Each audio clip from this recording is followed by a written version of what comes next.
دنیا کو ہے پھر مار کے روح و بدن پیش، تہذیب نے پھر اپنے درندوں کو ابھارا، اللہ کو پابند دیے مومن پہ بھروسہ، ابلیس کو یورپ کی مشینوں کا سہارا۔ گفتند جہان ماں آیا بتومی سازد، گفتم کے نمی سازد، میں نے کہا نہیں مجھے پسند نہیں، گفتند کے برہم زن، فرمایا کہ اچھا توڑ دو پھوڑ دو درہم برہم کر دو، با نشہ درویشی در ساز و دمادم زن، دمادم زن دمادم زن، کیوں پختہ شوی خودرا بر سلطنت جمزن۔ نحمدہ ونصلی علی رسولہ الکریم، اما بعد فاعوذ باللہ من الشیطان الرجیم، بسم اللہ الرحمن الرحیم، رب اشرح لی صدری ویسر لی امری واحلل عقدۃ من لسانی یفقہوا قولی۔ معزز حاضرین، السلام علیکم ورحمۃ اللہ وبرکاتہ۔ آپ حضرات نے مجھے جس موضوع پر گفتگو کی دعوت دی ہے اس کا جو براڈ ٹائٹل ہے clash of civilisations and Pakistan, یعنی ہنٹنگٹن نے جو کتاب لکھی کلیش آف سویلائزیشن، اس کے ضمن میں پاکستان جو ہے وہ کہاں کھڑا ہے، کس جگہ کھڑا ہے، کیا ہمارے لیے پروز ہیں، کیا کونس ہیں، پھر اس کے نیچے 10 سب ٹائٹلز بھی ہیں۔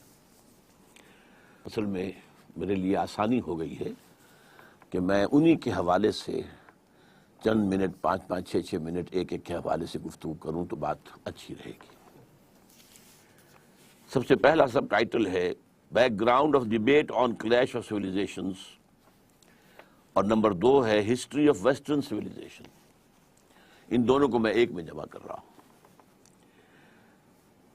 ویسٹرن سویلائزیشن ایک غلط اصطلاح ہے، اس لیے کہ ویسٹ میں ایک تہذیب تو وہ ہے جو آج ہے، اور اس کی عمر جو ہے وہ 250-300 برس سے زیادہ نہیں ہے۔ اس سے پہلے ویسٹ میں گریک سویلائزیشن رہ چکی ہے، رومن سویلائزیشن رہ چکی ہے، تو مختلف سویلائزیشن رہی ہیں جو اپنا اپنا وقت ختم کر کے اور پوری ختم ہو گئی۔ تو ہمیں کہنا یہ چاہیے کہ دی پریزنٹ ویسٹرن سویلائزیشن، یہ جو پریزنٹ ویسٹرن سویلائزیشن ہے اس کا بیک گراؤنڈ کیا ہے اور اس کی اساسات کیا ہیں۔ ہسٹوریکل بیک گراؤنڈ یہ ہے کہ یہ سویلائزیشن اصل میں اسلام کے زیر اثر شروع ہوئی ہے۔ اسلام کے آنے سے پہلے یورپ ڈارک ایجز میں تھا، اور وہ خود مانتے ہیں ڈارک ایجز، یہ اندھیرے کے دن تھے ان کے، نہ وہاں سائنس پڑھنے کی اجازت تھی نہ فلسفہ، دونوں جرم تھے مذہبی اعتبار سے۔ شدید ترین پاپائیت کا نظام، بدترین جس کو کہیں گے جبری اور ایک ڈکٹیٹوریل نظام جو ہے مذہبی، وہ وہاں نافذ تھا۔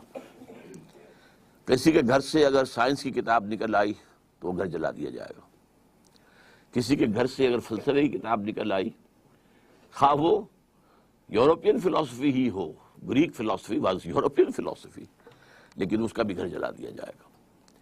یہ حالات تھے۔ ان حالات میں اسلام داخل ہوا ہے یورپ میں، یہ 712 عیسوی 713 عیسوی میں، یعنی یوں سمجھیے کہ 8ویں صدی کے آغاز میں، 8ویں صدی جو عیسوی ہے اس کے آغاز میں، اور وہاں پر پھر اس کی ایک حکومت بہت بڑی قائم ہوئی۔ پورا آئیبیرین پیننسولا، کہنے کو لفظ اسپین جو ہے وہ ایک ملک ہے، بہت بڑا ملک ہے، اور نہ صرف آئیبیرین پیننسولا بلکہ آئیبیرین پیننسولا کو جو استھمس جوڑتا ہے بقیہ یورپ کے ساتھ، وہ پائرینیز ماؤنٹینز ہیں، اور یہ بڑا یعنی مشکل گزرنے والا راستہ ہے، دشوار گزار راستہ ہے۔ اس کو بھی کراس کیا مسلمانوں نے، ہارٹ آف فرانس تک پہنچ گئے۔ البتہ پھر ان کے بعد ایک شکست ہوئی ہے بہت بڑی 732 میں، اور وہاں سے پھر واپسی شروع ہوئی ہے۔ وہ واپسی جو شروع ہوئی ہے پھر اس میں پھر پائرینیز سے گزر کر لیکن اسپین کے اندر قدم جمائے رکھے۔ اسپین کے بڑے حصے میں 500 برس تک حکومت رہی، لیکن ویسے 800 برس تک حکومت شمار ہوتی ہے۔ فال آف گرینیڈا اگر آپ لیں گے تو وہ 1492 کا ہے، تو اس سے آپ کو اندازہ ہوگا کہ 800 برس وہاں پر حکومت رہی۔ اچھا، اس میں ایک ہسٹوریکل فیکٹر یہ ہے کہ اسپین کے فتح میں مسلمانوں کی مدد کی تھی یہودیوں نے، اس لیے کہ یہودی شدید پرسیکیوشن کا شکار تھے، شدید، اور سب سے سخت جو ان کے اوپر تعذیب تھی، سب سے سخت پرسیکیوشن وہ اسپین میں تھی۔ اسپین جو ہے وہ بہت گہرا مذہبی ملک تھا، اور آج بھی وہ بہت گہرا مذہبی ملک ہے اور ہے رومن کیتھولک 100%۔ لیکن یہ ہے کہ اس وقت جو کیفیت تھی، یہودیوں کو وہ ستاتے تھے، مارتے تھے، گیٹوز میں رکھا ہوا تھا، باقی یورپ میں بھی، لیکن سب سے زیادہ شدید معاملہ جو ہے اسپین میں تھا۔ لہٰذا انہوں نے طارق بن زیاد کو راستے دکھائے، ادھر سے جاؤ ادھر آؤ، مدد کی۔ نتیجہ کیا نکلا کہ وہاں کے عرب حکمرانوں نے یہودیوں کو سر پر بٹھا لیا۔ چنانچہ یہ وہ بات ہے کہ جو 1967 جو وار تھی، عرب اسرائیلی وار، اس میں جب یہودیوں کو اسرائیل کو فتح حاصل ہو گئی تو جشن منایا انہوں نے پیرس میں، اور بن گوریون نے وہاں پر تقریر کرتے ہوئے کہا تھا، Muslim Spain was the golden era of our diaspora. یہ ڈائسپورا شروع کب ہوا تھا؟ سن 70 عیسوی میں، حضرت عیسیٰ کے رفع سماوی کے 40 برس کے بعد ڈائسپورا شروع ہوا، اس لیے کہ یہودیوں نے رومنز کے خلاف بغاوت کی تھی۔ اس کے نتیجے میں پھر ٹائٹس رومن جنرل نے جو آ کر تباہی مچائی ہے، 1,33,000 یہودی ایک دن میں قتل کیے۔ اس سے آپ اندازہ کیجئے کہ ٹوٹل کتنا ہوگا ایک دن کا، 133,000، اور پھر ان کو نکال دیا، بھاگ جاؤ یہاں سے، اس ملک میں، اس خطے میں تمہارا کوئی وجود نہیں ہوگا۔ اس سے ڈائسپورا شروع ہوا۔ اب جس کا یہاں سیگ سمایا، کوئی یورپ میں چلا گیا، کوئی انڈیا میں آ گیا، کوئی یہ نارتھ افریقن کنٹریز میں اب بھی بیٹھے ہوئے بہت بڑے آرام سے ہیں، بڑے اچھے ٹریڈرز ہیں، ترکی میں آ گئے، وہاں پر بھی۔ تو اس طریقے سے یہ پھیلتے چلے گئے، تو یہ ڈائسپورا کہلاتا ہے۔ تو گولڈن ایرا جو ہے وہ ڈائسپورا کا ان کے لیے وہ اسپین ہے۔ اب جو کلچر اور جو تہذیب زبردست ہسپانیہ کے اندر ڈیولپ ہوئی، اور علمی طور پر بڑی بڑی یونیورسٹیز، کارڈووا کی یونیورسٹی، قرطبہ کی، گرناڈا کی، غرناطہ کی یونیورسٹی، ٹولیڈو، یہ یونیورسٹی تولیتلا جس کو کہتے ہیں، یہاں پر یورپ سے بھی نوجوان آتے تھے پڑھنے کے لیے۔ اور جو قریب ترین ملک ہیں 3 ہیں، پہلے فرانس ہے، پھر جرمنی، اور نیچے جو ہے ٹانگ نیچے نکل جاتی ہے اٹلی کی۔ یہ تینوں ملک جو ہیں ہسپانیہ سے قریب ترین ہیں، وہاں کا نوجوان آتا تھا، اور اسلام نے جو تہذیب دی تھی اس کی بنیادیں کیا تھی؟ توہمات سے نکل آؤ، اپنا موقف قائم کرو علم پر، وَلَا تَقْفُ مَا لَيْسَ لَكَ بِهِ عِلْمٌ إِنَّ السَّمْعَ وَالْبَصَرَ وَالْفُؤَادَ كُلُّ أُولَٰئِكَ كَانَ عَنْهُ مسؤولا۔ ہم نے تمہیں آنکھیں دی ہیں، سماعت دی ہے، بصارت دی ہے، دماغ دیا ہے، کمپیوٹر دیا ہوا ہے اس دماغ کے اندر، اس سے کام لو۔ صرف توہمات کے اوپر کوئی عقائد قائم کر لینا اور اپنا موقف بنا لینا جائز نہیں ہے۔ اور اس کو علامہ اقبال نے مانا ہے کہ یہ inner core of the present western civilization یہ ہے، اینڈ دس از قرآنک۔ ان کی جو مشہور کتاب ہے، لیکچرز جو ہیں 6-7 بلکہ ہیں، وہ the reconstruction of religious thought in Islam, اس کے پریفیس میں وہ لکھتے ہیں، the inner core of the present western civilization is Islamic. علم سے کے اوپر معاملہ رکھو، آنکھ کھولو، کان کھولو، دیکھو، سنو، نتیجہ نکالو، اور جو نتیجہ نکلا اسے میموری کے اندر فیڈ کر دو، پھر اور دیکھو اور سنو اور دیکھو اور محسوس کرو اور نتیجے نکالو، پرانی میموری سے اس کو جو ہے ٹیلی کرو اور نتیجہ نکالو، اور پھر دماغ میں رکھو۔ یہ تھا جو انر کور تھا عرب سویلائزیشن کا، اور اس میں فریڈم آف ریلیجن، مذہب کی پوری آزادی، برابر، کوئی تشدد کسی پر نہیں، کوئی پرسیکیوشن نہیں، کسی کے اوپر جبر نہیں۔ پھر وہاں پر مساوات، تمام مسلمان بالکل مساوی، ایک کندھے سے کندھا لگا کر۔ اگر کوئی پہلی صف کے اندر جا کر کوئی غلام بیٹھ گیا ہے تو کوئی بادشاہ بعد میں آیا ہے تو غلام کو اٹھا نہیں سکتا وہاں سے، اسے غلام کے ساتھ جو ہے ایک ہی صف میں کھڑے ہو گئے محمود و ایاز، نہ کوئی بندہ رہا اور نہ کوئی بندہ نواز۔ یہ تہذیب اسلام نے دی تھی۔ اس تہذیب کے اثرات جو ہیں، اب ہوا کیا تھا، جیسے ہمارے نوجوان جاتے ہیں یورپ میں اور امریکہ میں، لیکن اکثر و بیشتر پھر وہیں کے ہو کر رہ جاتے ہیں، اور ہمارا جو ہے برین ڈرین ہوا ہے، ٹیلنٹ ہمارا یہاں سے وہاں جا کر جو ہے وہ یوز ہو رہا ہے، اور انہیں سستا جو ہے انسانی مواد مل گیا ہے جس کو وہ استعمال کر رہے ہیں۔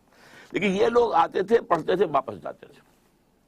اچھا، ان لوگوں کے اندر یہودیوں نے بیٹھ کر عیسائیت سے اپنا انتقام لینے کے لیے جو اسلام کے اصول تھے ان کو مزید ایکسٹینڈ کر کے، مثلا فریڈم. اب ایک فریڈم تو کیا ہے؟ اسلام کا تصور یہ ہے کہ تم سب فری ہو، اللہ کے بندے ہو. You are all slaves, but not to any human being, but to Allah. تو آزادی ایک محدود آزادی ہے. آپ کو قرآن و سنت کے دائرے میں رہ کر آزادی حاصل ہوگی، اس سے زیادہ نہیں. انہوں نے مادر پدر آزادی کا تصور، لبرلزم کے انجیکشن لگا ہے آزادی. اسی طریقے سے عورت اور مرد کے درمیان مساوات، ان کے حقوق، ان کا ایک بیلنس اسلام نے دیا تھا. انہوں نے اس کو بھی، مساوات کو بھی، عورت اور مرد کی بالکل کامل مساوات قرار دے کر اور خاندانی نظام کو تباہ کرنے کا بندوبست کیا. اس طرح سے انہوں نے یہ سویلائزیشن جو ہے رفتہ رفتہ وہاں پھیلی. نتیجہ کیا نکلا؟ کچھ عرصے کے بعد مسلمان تو وہاں سے نکال دیے گئے. 1492 میں یہ ہے فال آف گرناڈا، غرناطہ کا سقوط غرناطہ. مسلمان تو ختم ہو گئے، یہودی اور مسلمان دونوں ختم کر دیے گئے، الا ان کے کہ جنہوں نے عیسائیت قبول کر لی، دل سے کی یا جھوٹ موٹ کو کی، لیکن جو بھی عیسائی ہو گئے وہ بچ گئے. ورنہ کوئی مسلمان نہیں بچا، کوئی یہودی نہیں بچا پورے آئیبیرین پیننسولا میں. یا قتل کر دیے گئے، یا جلا دیے گئے، یا ہوائی وہ سمندری جہازوں میں بھر بھر کر انہوں نے جا کر اور شمالی افریقہ کے ساحل کے اوپر ڈمپ کر دیا. لیکن یہ فکر اور یہ تہذیب کہ جس کے جراثیم اسلام نے دیے تھے اور جو یہودیوں کے ذریعے سے پھر سینٹرل یورپ کے اندر پہنچے، یہ بڑھتے رہے، پروان چڑھتے رہے. انہوں نے واقعتاً یہ کہ بہت سے نتائج پیدا کیے. اس کے نتیجے میں وہاں دو تحریکیں ابھری. ایک ریفرمیشن، مذہبی تحریک، تحریک اصلاح مذہب. یعنی یہ کیا تماشا ہے؟ ایک شخص ہے، پوپ بنا بیٹھا ہوا ہے، بادشاہ، اور جو لفظ اس کی زبان سے نکل جائے that is the law. Who is he? We have Bible with us. We can read Bible with us. We can follow it. Pope کے خلاف بغاوت. پروٹیسٹنٹ مذہب پیدا ہوا. پروٹیسٹ کہتے ہیں کسی احتجاج. یہ احتجاج تھا، پروٹیسٹ تھا، وہ ٹرینی کے خلاف کہ جو پوپ کی حکومت کی شکل میں موجود تھی. نمبر ایک. نمبر دو یہ کہ اب وہ جو دروازے کھل گئے علم کے، تو سائنس کی ترقی شروع ہوئی. اب کھول آنکھ، زمین دیکھ، فلک دیکھ، فضا دیکھ، مشرق سے ابھرتے ہوئے سورج کو ذرا دیکھ. اب انسان نے دیکھنا شروع کیا، نتائج نکالنے شروع کیے. تو اکتشافات کا دور شروع ہوا، ڈسکوریز کا، انکشافات کا. پھر جو ہے چیزیں جو ہے ایجاد کی گئیں، ایجادات کا دور شروع ہوا. تو ایک فزیکل سائنسز، اچھا اسی کا نام رینیساں ہے، یا رینیسانس یا رینیسانس جس کو کہتے ہیں. یہ ہے تحریک احیاء العلوم. یہ علم بھی آزاد ہو گیا اور مذہب بھی آزاد ہو گیا. اور اس معاملے میں سب سے سبقت کرنے والا ملک جو ہے وہ انگلستان. سب سے پہلی بغاوت جو ہے پوپ کے خلاف وہ انگلستان نے کی. چرچ آف انگلینڈ اپنا علیحدہ بنا لیا، پوپ سے disconnected. We have nothing to do with you. اور سب سے پہلا دوسرا انہوں نے کیا کام کیا؟ اب تین چیزیں انہوں نے پیدا کی ہیں یورپ کے اندر. اب یہ ایک لمبا پروسیس ہے، کئی صدیوں پہ پھیلا ہوا ہے. یہ کوئی ایک دو چار دن کی بات تو نہیں ہے. وہ جو حفیظ کہتا ہے کہ تکمیل اور تدوین فن میں جو بھی حفیظ کا حصہ ہے، 10 صدی کا قصہ ہے، 2-4 برس کی بات نہیں. یہ 3-4 صدیوں کی بات ہے جو میں آپ کے سامنے چند الفاظ میں رکھ رہا ہوں. نمبر 1 انہوں نے ایجاد کیا سیکولرزم. مذہب کا ریاست سے کوئی تعلق نہیں. Keep your religion with you اور in your places of worship. مذہب ہوگا چرچ میں، سینیگوگ میں، مسجد میں. ریاست سے، سیاست سے، ملکی قانون سے کوئی تعلق نہیں. تو لبرل سیکولر سیاست یہ یہود کی ایجاد ہے. نمبر 2 انٹرسٹ حرام تھا، سود دونوں طرح کا، یوزری بھی اور کمرشل انٹرسٹ بھی، دونوں حرام تھے جب تک پوپ کا اقتدار تھا. اس کے خلاف کیلوین کے ذریعے سے کتاب لکھائی گئی اور پھر اس سے انٹرسٹ کو جائز قرار دیا گیا. لہذا سب سے پہلا بینک جو ہے وہ بھی انگلینڈ میں قائم ہوا، بینک آف انگلینڈ. معیشت اب سود کی بنیاد پر، جوئے کی بنیاد پر، یہ معیشت اس سے چلے گی. تیسرا کام انہوں نے یہ کیا، یہ ان کا انتقام تھا عیسائیوں سے اور یورپ سے بدلہ لینے کے لیے، کہ ان میں بد اخلاقی، فحاشی، بے پردگی، عریانی، فری سیکس، اسے رواج دو، میک دم اینیملز. بھول جائیں یہ کیا شرم کیا ہوتی ہے اور حیا کس چیز کا نام ہے. یہ سب میک دم اینیملز. جیسے حیوانات ہوں، درندے ہوں، ظاہر بات ہے کہ سیکشول ان کا ایکٹ جو ہے پبلک میں ہوتا ہے، کھل کر ہوتا ہے. تو آپ زو میں جا کر دیکھ لیجیے، وہ ہو رہا ہے جو کچھ ہوگا. لہٰذا یہ کیا تماشا بنا رکھا ہے. یہ ساری چیزیں ان کے پروٹوکالز کے اندر لکھی ہوئی ہیں جو سائن ہوئے ہیں 1897 میں بیسل میں. اس میں چیزیں لکھی ہوئی ہیں، ہم نے یہ کام کرنے ہیں. اور اسی کے بعد سے یہ سارا میڈیا کے ذریعے سے اور سنیما کے ذریعے سے یہ سارا کا سارا جو فحاشی اور بے حیائی کا، اور عورت اور مرد کی بالکل مساوات. عورت کیوں دب کر رہے ہیں؟ عورت اگر اول شادی نہیں کرے گی اور شادی کرے گی تو اس طرح کرے گی کہ آپ اگر اسے طلاق دیں گے تو آپ کی آدھی جائیداد فوراً اس کی ہو جائے گی. اور اگر ایک گھر ہے آپ کے پاس تو وہ اس کے پاس رہے گا، یو ول بی آؤٹ. تو لوگوں نے شادی کرنی چھوڑ دی. اب آپ امریکہ میں جائیے، یورپ میں جائیے، آپ کو بہت سے لوگ یہ کہتے ہوئے ملیں گے، we are living together, we are not married. بغیر کسی ویڈ لاک کے وہاں بچے پیدا ہوتے ہیں. 60% سے زیادہ بچے جو ہیں فرانس کے اندر وہ اس طرح پیدا ہوئے. اور کلنٹن نے کہا تھا، اس کا جو آخری سال تھا آفس میں ایز پریزیڈنٹ، تو جو state of the union address اس کا ہوتا تھا سالانہ، اس میں کہا تھا کہ عنقریب ہماری قوم کی اکثریت، امریکن نیشن کی اکثریت حرام زادوں پر مشتمل ہوگی. اس کے لفظ کیا ہیں؟ Born without any wedlock. شادی کا کوئی بندھن نہیں ہے اور بچے ہو رہے ہیں. یہ تھری پرونگڈ ہے معاملہ یہ جدید تہذیب کا. چوتھا کیا ہے جو بہت اہم ہے؟ فزیکل سائنسز کا ارتقاء اور ٹیکنالوجی کا ارتقاء.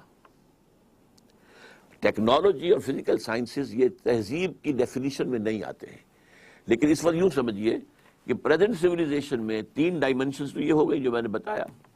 سیاست میں سیکولرزم، اور یہ سب سے زیادہ سوٹ کرتا ہے کس کو؟ یہودیوں کو، because they are a very minute minority. وہ کہیں اگر مذہب کا کوئی تعلق ہو، کرسچینٹی کا تعلق ہو اگر ریاست کے ساتھ، تو ان کی کیا حیثیت امریکہ میں ہوگی، کیا حیثیت برطانیہ میں ہوگی؟ جب مذہب کو علیحدہ کر دیا تو وہ برابر کے شہری ہیں، دے آر ایکول سٹیزنز. یہودیوں نے پھر اسی سود کے ذریعے سے بینکنگ کا نظام قائم کیا، اور اس میں انہوں نے اتنی بڑی کامیابی حاصل کی کہ وہ یورپ کے ممالک کو آپس میں لڑاتے تھے، اور جب ان دونوں لڑنے والوں ملکوں کو پیسے کی ضرورت ہوتی تھی تو ان کے بینکرز ان کو قرض دیتے تھے. منہ مانگے ریٹس جو ہیں انٹرسٹ کے وہ ان سے لیتے تھے. اس طریقے سے سازشیں کر کے جنگیں کرانا، اور جنگ کے دونوں جو ہیں سائڈز ان کو قرض دینا اور پیسہ بنانا ان کے پاس.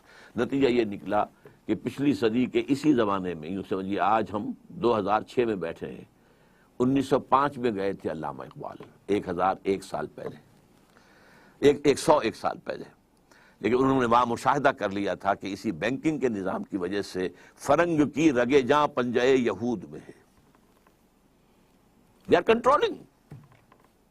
بینکنگ کے نظام کے ذریعے سے وہ کنٹرول کر رہے ہیں. تو تہذیب کے ذریعے سمجھیے بے شرم بے حیا معاشرت، خاندانی نظام کی تباہی، بے خدا بے دین لبرل سیاست، سود اور جوئے پر مبنی آزاد معیشت، اور چوتھی چیز جس کو میں اب اس وقت میرے سامنے مثال آئی ہے، پہلے کبھی نہیں آئی، جیسے 4th ڈائمنشن کہتے ہیں. یہ جہاں ہم بیٹھے ہیں ایک لمبائی ہے، ایک چوڑائی ہے، ایک اونچائی ہے.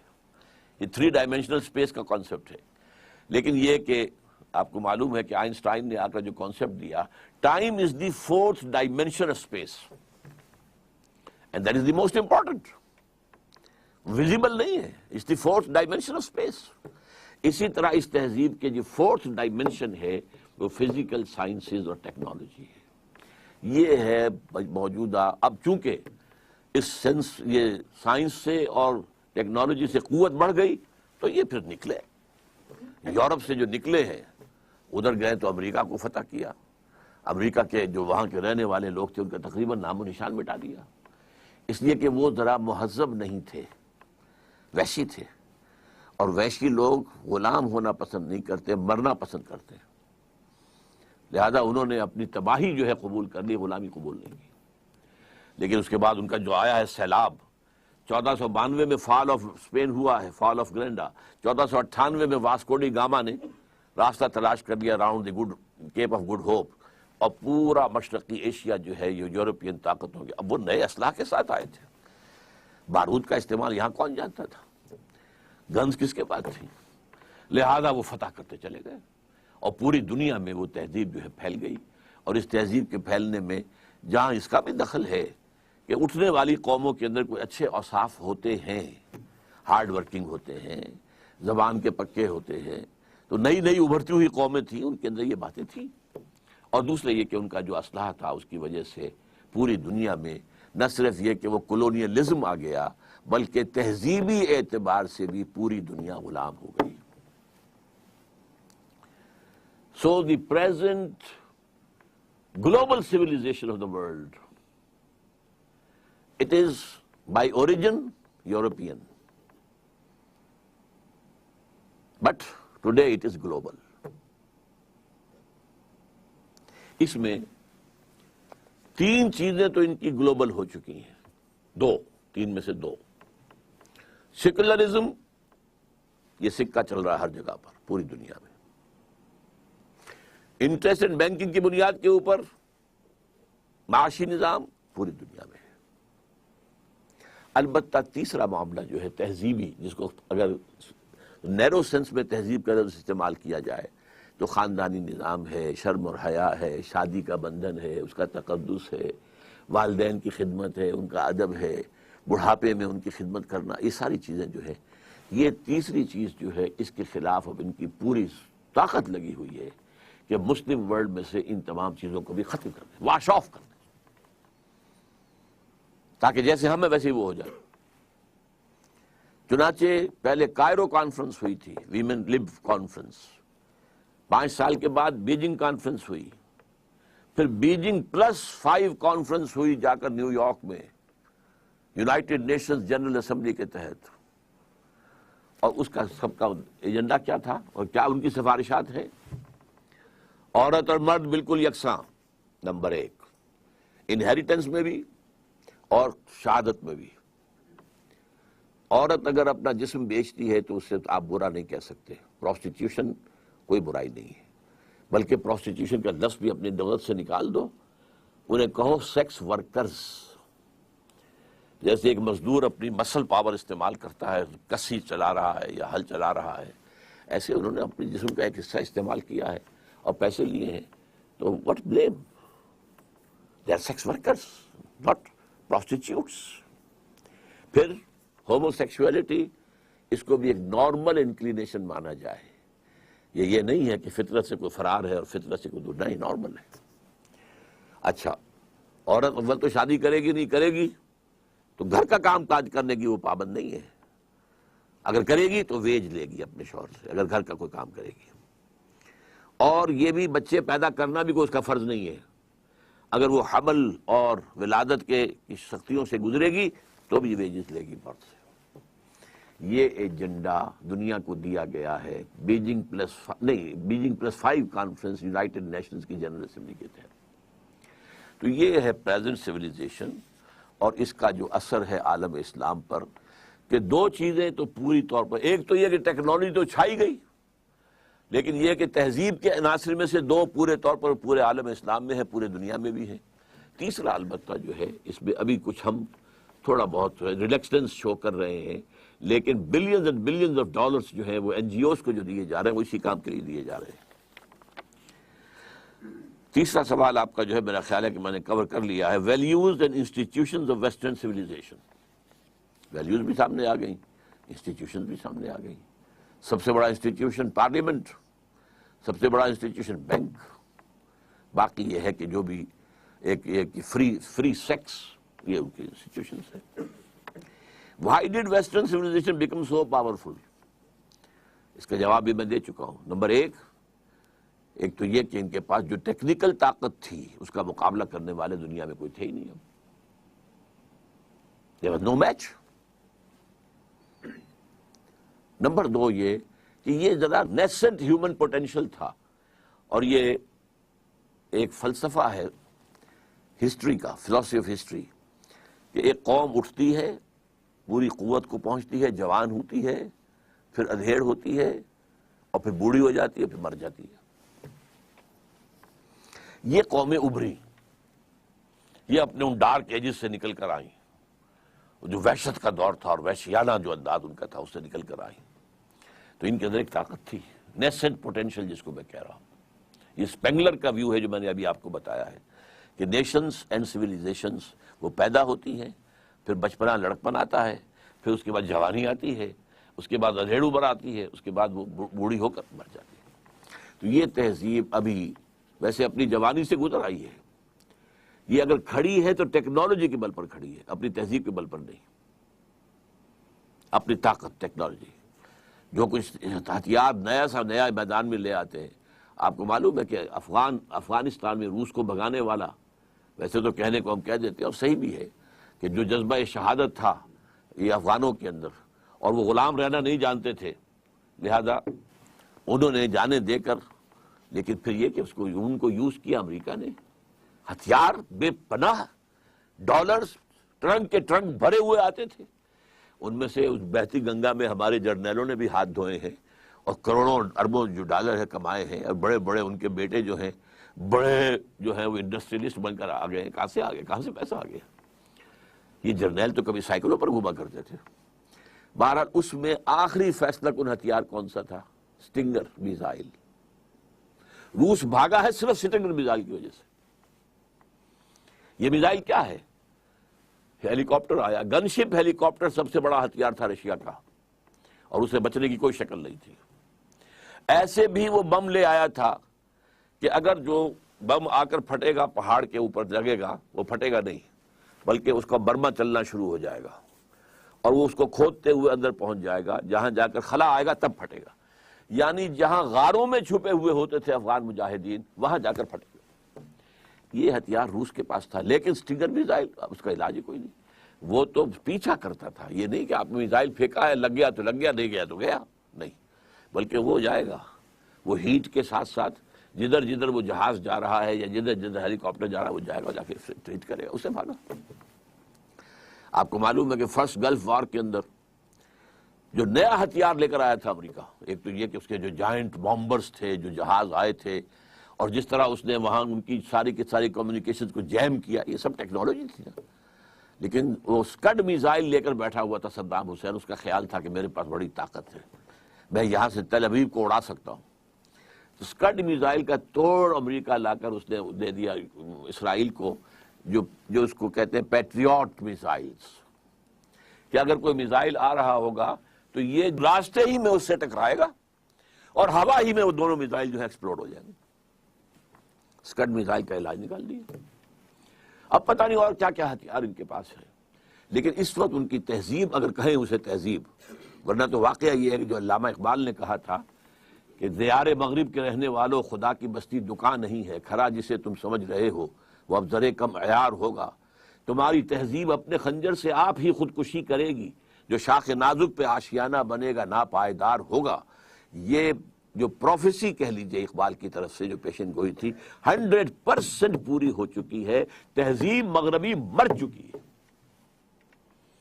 یہ صرف سائنس اور ٹیکنالوجی کے بل پر کھڑی ہوئی ہے۔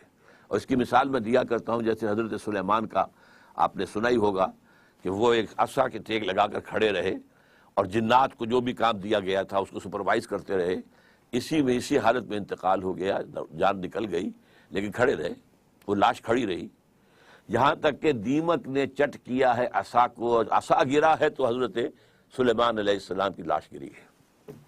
اسی طرح دیمک چٹ کر چکی ہے اس تہذیب کو، جس کا سب سے بڑا مگر میں آپ کو بتا چکا ہوں کہ ان قریب ہماری قوم کی اکثریت جو ہے وہ حرامزادوں پر مشتمل ہوگی۔ دس از دیئر سویلائزیشن۔ اور شادی کے لیے کئی مرتبہ بش نے تقریر ہے کہ شادی کرو، شادی کرو، کوئی شادی کرنے کو تیار، وائی خامخواہ اس بندھن میں بندھے ہم، عورت کو لاکھ ضرورت ہے، اگر وہ آئے میرے ساتھ رہے، بچے بھی ہوتے رہیں گے، but I am not going to sign the marriage document, why should I? یہ ہے تہذیب۔ تو تہذیب مر چکی ہے، ٹیکنالوجی کے بل پر کھڑی ہوئی ہے. تو why did western civilization become so powerful? اس کا جواب آ گیا. How other civilization responded to western challenge. اصل میں اس کے ضمن میں ہنٹنگٹن کا حوالہ دوں گا. ہنٹنگٹن نے جو کلیش آف سیویلائزیشن میں بات لکھی ہے وہ یہ ہے کہ اس وقت دنیا میں کل 8 تہذیبیں ہیں. بلکہ حوالہ دیا ہے اس نے ٹوائن بی، جو اس دور کا سب سے بڑا فلسفی ہے، تاریخ کا فلسفہ تاریخ کا ماہر. اس نے گنوایا ہے 20 سیویلائزیشن دنیا میں پیدا ہوئی ہیں، 12 مر چکی ہیں، ختم ہو چکی ہیں. اب موہنجو دڑو کی بھی تو کوئی سیویلائزیشن ہوگی نا.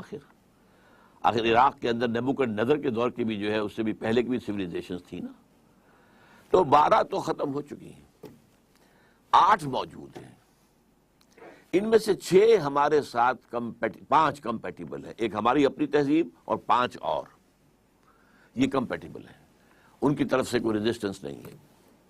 مثلا سب سے بڑا ہمارے سامنے مثال ہے انڈین سیویلائزیشن.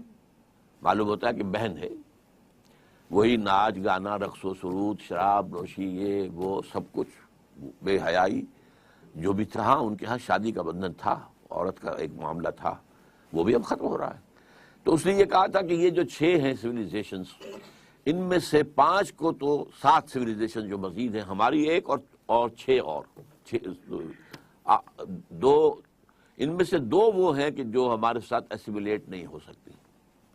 ایک Muslim civilization of the Muslims, Islamic civilization, اور دوسرے ہے کنفیوشین سیویلائزیشن آف چائنا. اچھا، یہ بات میں نے پہلی مرتبہ اس سے سنی ہے. میرا مطالعہ نہیں ہے، نہ میں چین گیا ہوں، نہ مجھے وہاں کے حالات معلوم ہیں. البتہ یہ کہ جب یہ میں نے چیز پڑھی تھی اس کے بعد ہی کچھ ہی عرصے کے بعد نیوز ویک کا ایک پورا شمارہ آیا تھا خاص، اور وہ تھا revival of Confucius in China. تو کنفیوشنزم جو ہے وہ گویا کہ وہاں پہ ریوائیو ہو رہا ہے. ان 2 کو کہا ہے اس نے کہ یہ ہمارے لیے they are hard nuts to crack. باقی 5 تہذیبیں جو ہیں یا 6 تہذیبیں جو ہیں، 5 کہنا چاہیے کیونکہ 6ٹھی تو ان کی اپنی ہے اور 2 یہ ہیں، تو 8 کل تہذیبیں ہیں. تو یہ ریئیکشن ہے کہ باقی تہذیبوں کی طرف سے کوئی خاص جو ہے کنفرنٹیشن نہیں ہوئی ہے. تہذیب کے حوالے سے اگر کسی درجے میں مقابلہ کیا ہے تو صرف مسلمانوں نے کیا، لیکن وہ بھی صرف 3rd لیول پر. ریاست کی سطح پر سیکولرزم پورا تمام اسلامی ورلڈ جو ہے وہ قبول کر چکی ہے. انٹرسٹ بینکنگ کی بنیاد پر معیشت کا نظام پوری مسلم ورلڈ قبول کر چکی ہے.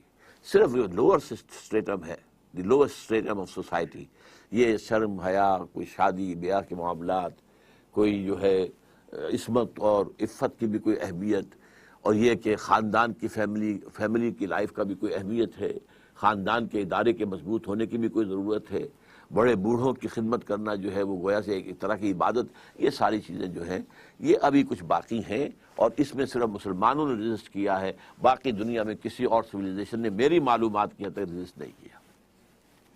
اور یہی وجہ ہے چونکہ میں امریکہ آتا جاتا رہا ہوں. اب تو مجھے خیر 5 سال ہو گئے کہ میں نہیں جا سکا.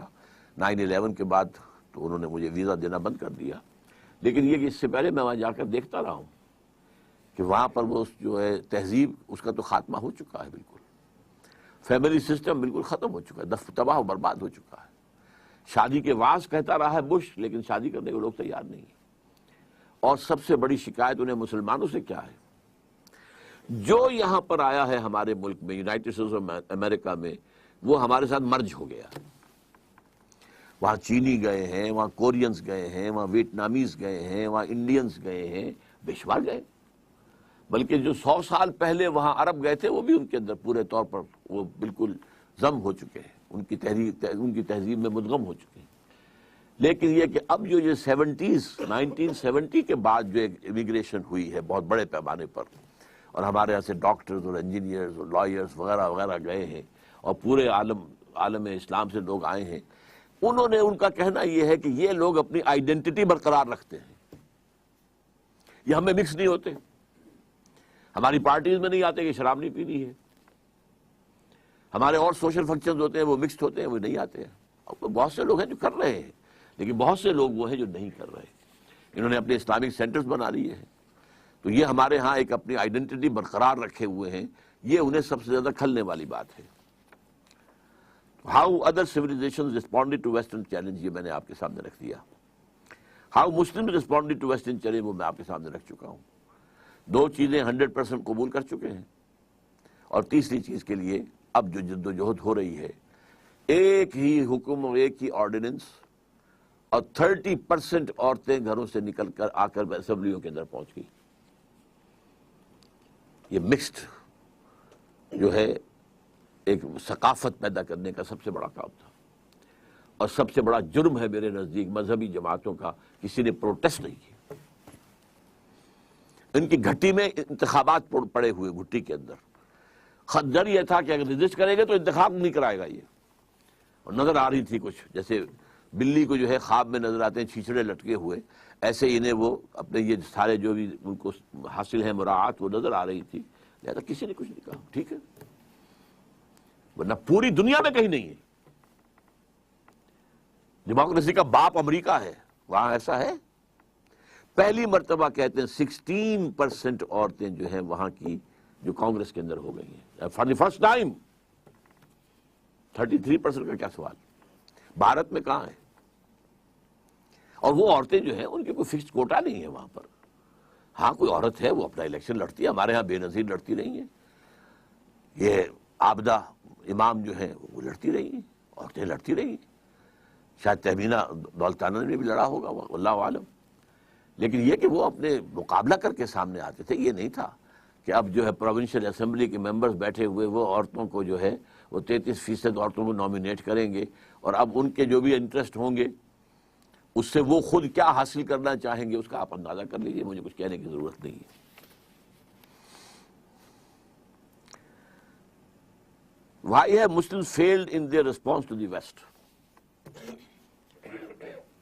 ہماری فیلیور کا سب سے بڑا سبب یہ ہے، میں ایک تو بیان کروں گا وہ اسپینگلر کا پوائنٹ آف ویو.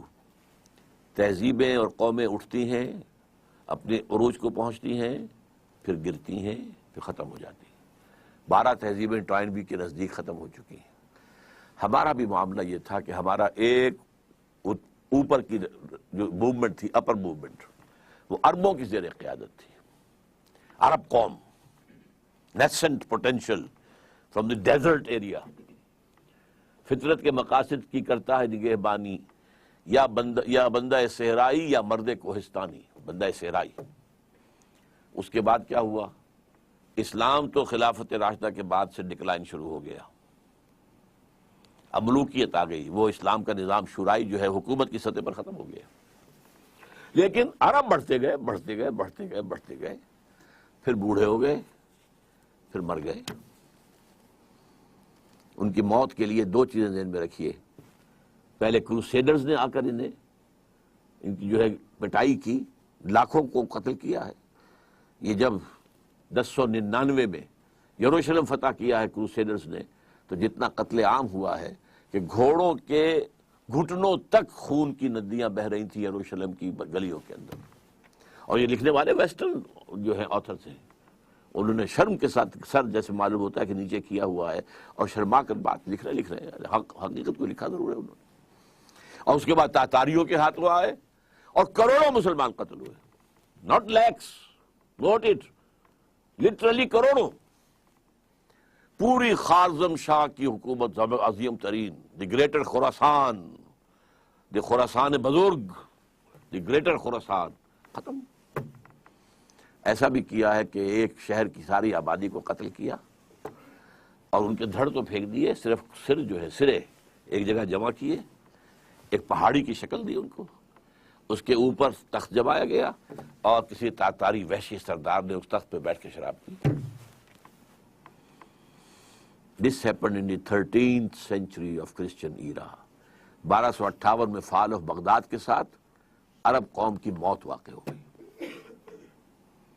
قومیں رہتی ہیں، اس کے بعد ان کے لیے قیادت نہیں تھی. اس کے بعد سے مسلم ورلڈ کی، مسلم امہ کی قیادت عربوں کے ہاتھ میں نہیں ہے. ہاں اللہ کی طرف سے یہ معجزہ ہو گیا، جنہوں نے کروڑوں مسلمانوں کو قتل کیا تھا وہ خود اسلام لے آئے. ہے آیا فتنہ تاتار کے افسانے سے، پاسباں مل گئے کعبے کو صنم خانے سے. اس کے بعد 4 عظیم ترین مملکتیں جو بنی ہیں انڈیا میں. کون تھے یہ؟ خاص طور پر مغل، ترکان تیموری، یہ ترک تھے. ایران میں ترکان صفوی، یہ صفویڈ ٹرکس، پھر دی سلجوق ٹرکس مڈل ایسٹ کے اندر سلجوقی، اور اناطولیہ سے جو ایشیا مائنر سے شروع ہو کر جو نکلے ہیں پھر آٹومان ٹرکس. تو آپ کو معلوم ہے کہ یورپ کا مشرقی حصہ پورا فتح کیا. ویانا کی سیج تک گئے ہیں، وہاں سے واپسی شروع ہوئی ہے. جیسے حضور کے زمانے میں ٹورز تک پہنچ گئے تھے، تقریباً 200 میل رہ گیا تھا پیرس حضور کے بعد صلی اللہ علیہ وسلم. حضور کا انتقال تو 632 میں ہو گیا ہے، اس کے بعد جو ہے 732 میں وہ شکست ہوئی ہے وہاں پر. اسی طرح ویانا کا جب اٹھانا پڑا ہے محاصرہ تو وہاں سے بیکورڈ موومنٹ شروع ہوئی ہے. لیکن یہ کہ یورپ کا بہت بڑا حصہ جو ہے ترکوں کے زیر نگی رہا ہے. 400 برس تک خلافت بھی ان کے پاس رہی. پھر ڈاؤن فال آ گیا. اب ہم اس دوسرے ڈاؤن فال کے لوئسٹ ایب پر کھڑے ہوئے ہیں، اور یہ لوئسٹ ایب شروع ہوا ہے 1924 سے.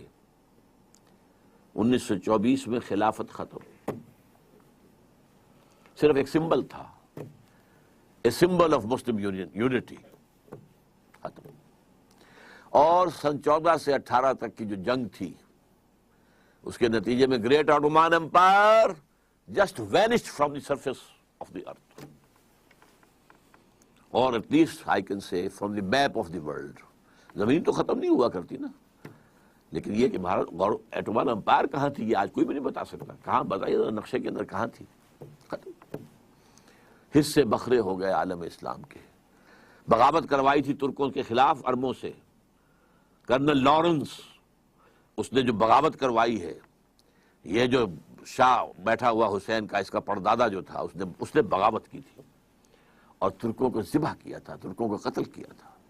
حرم شریف میں قتل کیا ہے ترکوں کو، اس لیے کہ قلعہ موجود تھا. جو لوگ، اب تو وہ ختم ہو گیا قلعہ، جو لوگ کچھ عرصے پہلے گئے ہیں وہاں پر تو پہاڑی جو ہے باب عبدالعزیز کے سامنے وہاں پہاڑی نظر آتی ہے، اور پہاڑی کے اوپر ترکوں کا قلعہ ابھی تک موجود تھا. وہ وہاں موجود تھے، توپیں موجود تھیں، وہ توپیں چلا سکتے تھے، لیکن انہوں نے خانہ کعبہ کو نقصان پہنچانا گوارا نہیں کیا. ان کی نگاہوں کے سامنے ترک جو ہے فوجی وہاں پر ذبح کیے جاتے تھے. اور وعدہ کیا تھا؟ ہم تمہیں آزادی دیں گے. تو وہ ترکوں کے غلام کیوں ہو گئے ہو؟ آزادی کیا دی؟ سب حصے بکھرے کر لیے. عراق انگریزوں کے پاس رہے گا، مصر انگریزوں کے پاس رہے گا، شام فرانسیسیوں کے پاس رہے گا، فلسطین کا بھی مینڈیٹ انگریزوں کے پاس رہے گا، لیبیا اطالویوں کے پاس رہے گا، الجزائر فرانس کے پاس رہے گا، وغیرہ وغیرہ، موریٹانیہ اسپین کے پاس رہے گا، وغیرہ وغیرہ. تو یہ لو اسٹیپ تھا. تو ہم اس اعتبار سے اس وقت تاریخی پہلو سے وہ اپنے دو عروج دیکھنے کے بعد، پہلا عروج under the leadership of the Arabs, دوسرا عروج under the leadership of the tricks. اب یہ دونوں نیچے زمین پر پڑے ہوئے ہیں. ایک تو یہ ہے جو حقیقت ہے جس کو سمجھنا چاہیے، اور دوسرے یہ کہ ہمارا اصل سبب کیا ہے. اسے میں کہوں گا ایمان کی کمزوری. مغرب کا فلسفہ جب ہمارے سر پر آ کر سوار ہو گیا تو اس سے ہمارے ایمان کی جڑیں کھد گئی. مسلمان تو ہم رہ گئے، مومن نہیں رہے. وہ جو پرسنل کنوکشن ہوتی ہے، یقین، جس کو اقبال کہتا ہے یقین پیدا کرے ناداں یقین سے ہاتھ آتی ہے، وہ درویشی کے جس کے سامنے جھکتی ہے فغفوری. یقین نہیں رہا. یقین کہاں ہے؟ We have only a racial creed. یہ ہمارا ایک نسلی عقیدہ ہے جو والدین سے ہمیں منتقل ہو گیا ہے. We are Muslims only because we were born of Muslim parents, that's all. Do we really believe in Allah? Do we really believe He is all powerful? Do we really believe He is present everywhere? Do we really believe in the life hereafter? That it is the real life and it is the eternal life. Do we believe? جانبداری نہ کیجیے، اپنے گریبانوں میں جھانکیے. اور یہ تو آپ لوگ وہ ہیں جن کا ایک دینی ذوق ہے، مزاج ہے، آپ سوچ رکھتے ہیں، آپ چل کر آئے ہیں یہاں. آپ لوگوں کا کیا حال ہے؟ چاہے وہ جدید تعلیم یافتہ لوگ ہیں اور چاہے وہ عوام الناس ہیں. ایمان کہاں ہے؟ اور ایمان کیوں ختم ہوا یہ بھی نوٹ کر لیجئے. اس کی تشخیص کی تھی 20ویں صدی عیسوی کے مفکر اعظم قرآن سے دوری، قرآن کو بند کر دو، انہیں علم کلام میں الجھا دو، انہیں تصوف میں مگن کر دو، مست رکھو ذکر و فکر صبح گاہی میں اسے۔ قرآن کو بند کر لو، ورنہ قرآن میں تو یہ پڑھیں گے تو ملوکیت کے خلاف بات سامنے آئے گی، بادشاہت کے خلاف، سرمایہ داری کے خلاف، لہذا اس کو بند کر دو۔ اول تو یہ کہ عربی زبان جو ہے وہ ایران نے آ کر بیریئر لگا دیا کہ عربی رک گئی۔ یہ بھی ایک تاریخی حقیقت سے نوٹ کر لیجئے۔ عربین پیننسولا یوں چلتا ہے، نیچے سے چوڑا ہے، اوپر سے تنگ ہے، ادھر سے خلیج فارس آ رہی ہے اور ادھر سے بحر قلزم آ رہا ہے۔ اچھا، اس کے اوپر جو ہے تاج بڑا رکھا ہوا ہے، وہ بھی عرب ورلڈ ہے، عراق عرب اور شام عرب، اور اس کو کہتے ہیں الجزیرہ۔ یہ جزیرہ نمائے عرب جو ہے الجزیرہ ہے۔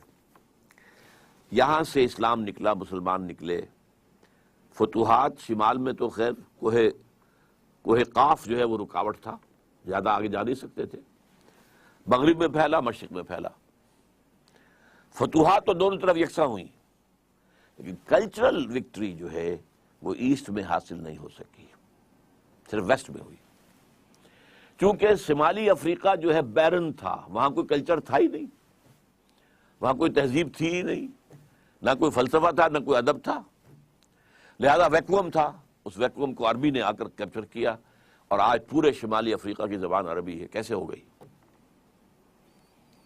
That was due to that vacuum of culture۔ عرب آ کر چھا گئے، ان کی تہذیب چھا گئی، ان کی زبان چھا گئی، اور بڑے خوش قسمت رہے کہ اب ان کی مادری زبان ہے جس میں قرآن مجید ان کے پاس موجود ہے۔ مشرق کی طرف جب بڑھے ہیں، عراق سے نکل کر، شام سے نکل کر گئے مغرب کی طرف، عراق سے نکل کر آئے مشرق کی طرف، جو ایران ہے اس کا اپنا کلچر تھا، اس کی تہذیب تھی، اس کی زبان تھی، اس کا لٹریچر تھا، اس کی شاعری تھی، اس کا فلسفہ تھا، لہذا کلچرلی اسلام ایران کو فتح نہیں کر سکا،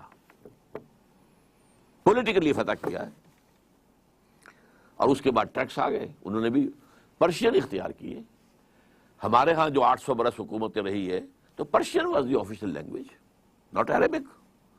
عربی جاننے والے جو ہیں وہ تو صرف چند مولوی لوگ ہوتے تھے، اور وہ بھی عربی کہاں جانتے تھے، وہ تو فقہ پڑھتے تھے اصل میں، اس لیے کہ 3 عہدوں کے لیے آدمی درکار تھے، سول سروس تھی یہ ان کی مسلمان حکومتوں کی، کہ انہیں قاضی چاہیے، magistrates, they must be expert in law, مفتی چاہیے، یورس کنسلٹنٹس، مفتی، اور خطیب چاہیے جامع مسجدوں کے لیے۔ اس کے لیے انہوں نے نظام بنایا، ایک تعلیمی نظام، اس میں زیادہ زور نہ عربی زبان پر ہے نہ قرآن پر ہے، سارا زور فقہ پر ہے۔ لہذا یہاں پر عربی آئی ہی نہیں، قرآن مجید سے ہمارا تعارف ہوا ہی نہیں۔ یہ تو آج سے تقریباً سمجھیے کہ 300 برس پہلے شاہ ولی اللہ دہلوی رحمۃ اللہ علیہ نے قرآن کو کھولا ہے، فارسی میں ترجمہ کیا ہے، حالانکہ ان کے خلاف بغاوت ہو گئی تھی اور مولویوں نے فساد کھڑا کر دیا تھا، انہیں جرم کیا ہے، ترجمہ کیا ہے، قرآن کا ترجمہ کیا فارسی میں۔ ان کو قتل کرانے کے لیے ولایتی بلا لیے گئے تھے۔ ولایتی کون ہے؟ افغان، ایک دوسرا چونکہ ملک تھا نا، یہ ولایت تھا، یہ افغانستان جو ہے یہ ولایت تھا۔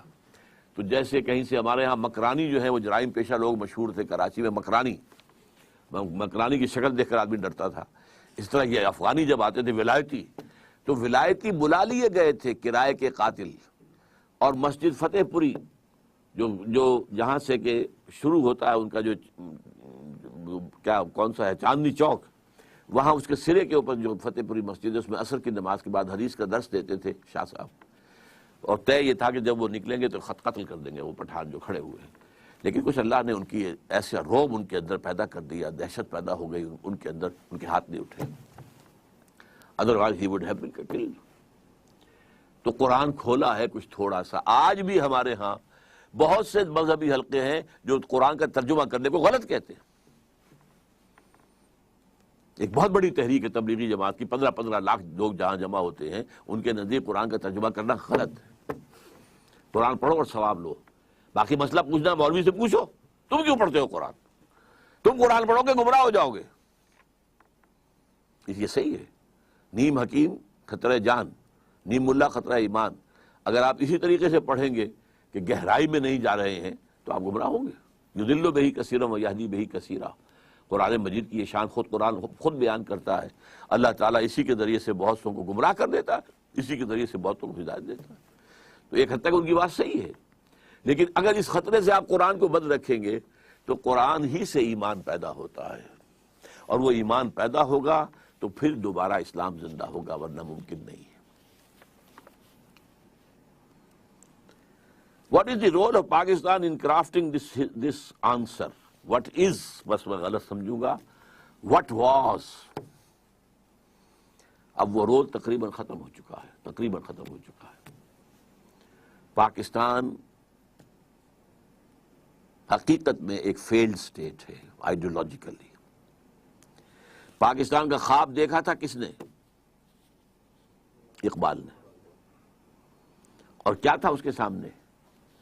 اس نے ایک تو سن 30 کے اپنے خطبے میں پیشن گوئی کی تھی، ہندوستان کے شمال مغرب میں ایک آزاد مسلمان ریاست قائم ہوگی۔ ابھی مشرقی پاکستان کا تصور اقبال کے ذہن میں بھی نہیں تھا۔ An independent Muslim state in the northwest of India، اور کہا تھا ڈیسٹنی ہے، یہ ہو کر رہے گا۔ اور نمبر 2 بات کیا کہی تھی؟ اگر ایسا ہو گیا تو ہمیں ایک موقع مل جائے گا کہ اسلام کے چہرے پر جو بدنما داغ اور دھبے دور ملوکیت میں آ گئے، ظاہر بات ہے خلافت راشدہ تو 30 برس تھی کل، پھر تو بنو امیہ کا دور ہے 90 برس، پھر بنو عباس ہے 500 برس، پھر تو شہنشاہ ہیں، تو دنیا تو اسلام کو ان سے سمجھتی ہے نا۔ لہذا اسلام کے چہرے پر جو بدنما داغ اور دھبے آ گئے ہیں عرب امپیریلزم کے دور میں، انہیں ہم ہٹائیں اور صحیح اسلام کا ایک نقشہ دنیا کے سامنے پیش کریں۔ That was the idea which was floated by Allama Iqbal in his presidential address of 30th of December 1930۔ یہ تھا اصل میں، اور چونکہ قائد اعظم اس وقت تک وہ قائد اعظم تھے بھی نہیں، مسٹر جناح تھے، وہ ہندوستان کے حالات سے انتہائی مایوس ہو کر سیاست سے کنارہ کش ہو کر جا کر انگلستان میں کوٹھی خرید کر اور لیگل پریکٹس اپنی شروع کر چکے تھے۔ ورنہ انہوں نے انتہائی کوشش کی تھی کہ ہندو کسی طریقے سے کسی ایسے فارمولے پر ایگری کر جائیں جس سے مسلمانوں کو تحفظ مل سکے آزادی کے بعد، ان کا تشخص برقرار رہے، ان کے سیاسی، معاشرتی، دینی، لسانی حقوق جو ہیں وہ قائم رہے۔ لیکن یہ کہ ہوا کیا؟ اگرچہ ہندوؤں نے خطاب دیا، ہی از دی ایمبیسڈر آف پیس، یہ سفیر اتحاد ہے محمد علی جناح، لیکن محمد علی جناح پھر مایوس ہو کر جا کر بیٹھے ہیں۔ تو ایس ایم اکرام صاحب کا نام آپ نے سنا ہوگا، آب کوثر، موج کوثر، روض کوثر، 3 کتابیں ان کی بہت مشہور ہیں۔ وہ اس وقت پڑھ رہے تھے آکسفورڈ میں، یہ 1930 کا واقعہ میں آپ کو بتا رہا ہوں۔ وہ آئے ملنے کے لیے محمد علی جناح صاحب سے، انہوں نے کہا جناح صاحب آپ کیوں ہندوستان چھوڑ آئے؟ مسلمانوں کو آپ کی قیادت کی ضرورت ہے۔ تو جناح صاحب نے جواب دیا، ہندوز آر انکوریجیبل، ہندو تو ناقابل اصلاح ہے، اور مسلمانوں کا حال یہ ہے کہ ان کا لیڈر جو ہے صبح جو بات مجھ سے کرتا ہے شام تک گورنر کو یا ڈپٹی کمشنر کو بتا دیتا۔ اب میں کیا کروں؟ ایسی قوم کی رہنمائی کیسے کروں؟ لیکن علامہ اقبال نے ایک انجیکشن لگایا تھا 1930 کے اپنے خطبے میں، دوسرا انجیکشن 1932 میں جا کر لندن میں لگایا ہے۔ تیسری گول میز کانفرنس میں شرکت کے لیے علامہ اقبال گئے، محمد علی جناح اس میں شریک نہیں تھے کہ وہ سیاست چھوڑ چکے تھے، لیکن ملاقاتیں ہوئی ہیں، اور ملاقاتوں میں یہی آئیڈیل ان کے سامنے رکھا۔ اور اس کے بعد جو واپس آئے ہیں محمد علی جناح، اور پھر انہیں 10 سال 1937 سے لے کر 1947 تک جو اسلام کا راگ الاپا ہے، ہماری تہذیب، ہمارا تمدن، ہمارے قوانین، ہماری معاشرت، ہماری معیشت، ہمارے اصول، ہمارا دستور، کیا پوچھتے ہو مجھ سے دستور کیا ہوگا پاکستان کا؟ پاکستان کا دستور تو 1400 برس پہلے سے طے ہے۔ یہ جو راگ الاپا ہے، بلکہ میں نے ایک دفعہ استعمال کیا تھا لفظ کہ قوالی گائی ہے اسلام کی، اس پر ہم ایک کتاب مرتب کر کے انشاءاللہ جلدی شائع ہو جائے گی، لیکن لوگ بھول گئے۔ وہ ایک تقریر جو ہے 11 اگست 1947 کی، کو اس کو تو ایک جملے کو لیے پھرتے ہیں، لیکن یہ کہ پورے 10 برس بلکہ پاکستان بننے کے بعد بھی 1.5 برس جو اور مزید انہیں ملا ہے، جتنی تقریر انہوں نے کی ہے، اسلام کا نظام یہاں ہم نے اسلام کا قائم کرنا، یہ تھا رول جس کے لیے پاکستان بنا تھا۔ We have utterly failed. ظاہر بات ہے پاکستان کی بنیاد نسل پر نہیں ہے، رنگ پر نہیں ہے، زبان پر نہیں ہے۔ نیشنلزم دنیا میں ان تین چیزوں کی بنیاد پر ہوتا ہے۔ یہ تو اس مسلم نیشن ہوڈ، ہم جو ہیں ہم وطن کی بنیاد پر قوم نہیں ہیں، نسل کی بنیاد پر قوم نہیں ہیں، ہم زبان کی بنیاد پر قوم نہیں ہیں، بلکہ ہماری قومیت جو ہے وہ ہمارے دین، ہمارے مذہب کی بنیاد پر ہے۔ یہی تھا نا جو راگ الاپا تھا، یہ ہے جو رول پاکستان کے لیے تھا، لیکن ہم اس رول کو ختم کر چکے ہیں، بلکہ اس رول کو رول بیک کر چکے ہیں، وہ ختم ہو چکا۔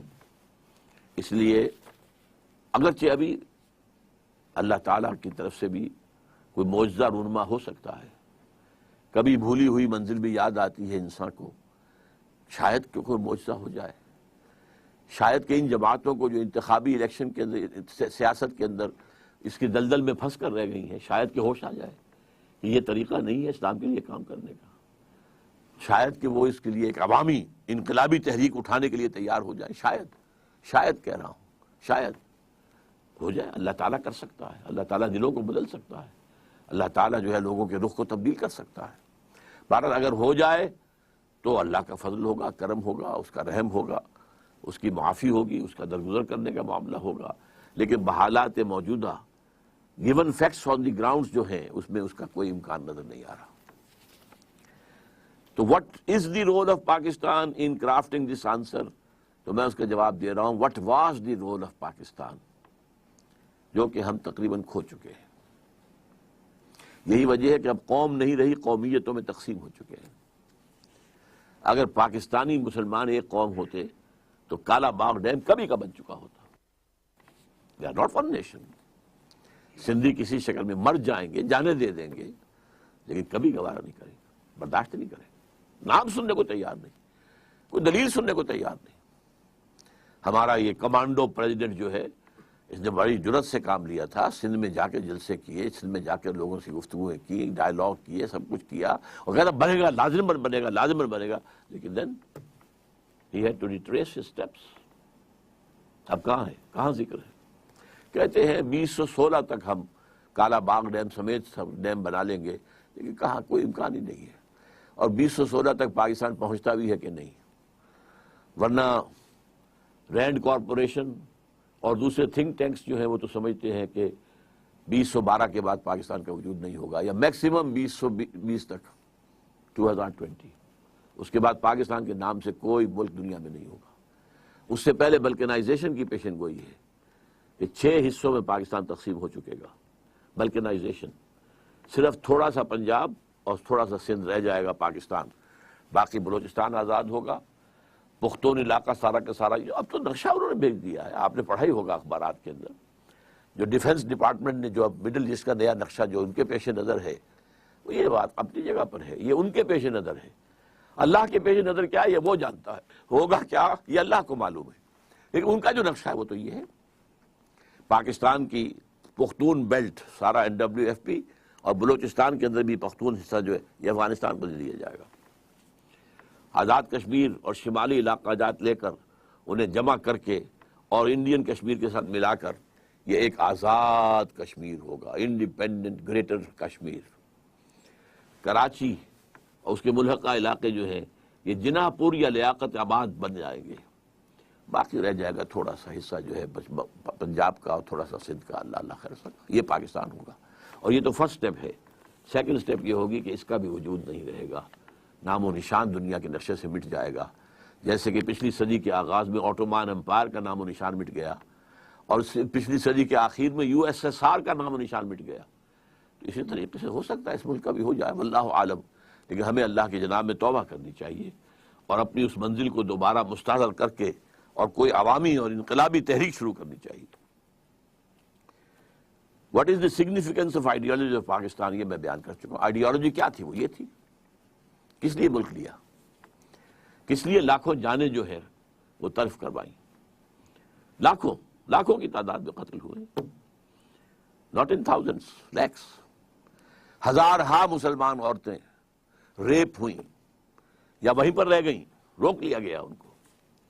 اور mid 50s جو تھی، 1950s کے درمیان میں انڈیا کا اور پاکستان کا ایک معاہدہ ہو گیا تھا کہ یہ جو ایبڈکٹڈ ویمن ہیں، جو انڈین پنجاب کے اندر مسلمان ہیں اور جو پاکستانی پنجاب ہے اس میں ہندو اور سکھ ہیں، ان کی بازیابی کی جائے اور انہیں واپس کروایا جائے، مسلمانوں کو لایا جائے ویسٹ پنجاب، اور جو ہندو اور سکھ عورتیں ادھر رہ گئی ہیں یا رکھ لی گئی ہیں انہیں وہاں پہ بھیجا جائے۔ تو اس ٹیم کے اندر کام کرنے والے ایک شخص نے مجھے بتایا تھا، میں اس وقت میڈیکل کالج میں طالب علم تھا، کہ بہت سی مسلمان عورتوں نے ہمارے ساتھ آنے سے انکار کر دیا،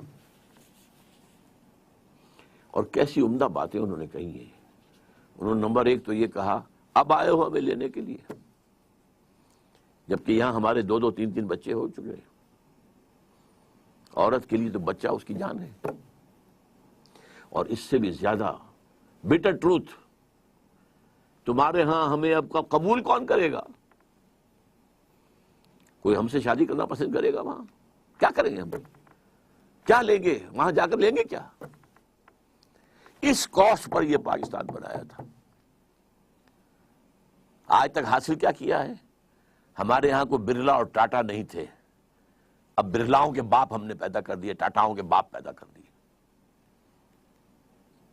جاگیرداری انڈیا میں فوراً ختم کی گئی اور یہاں ابھی تک برقرار ہے، قائم ہے۔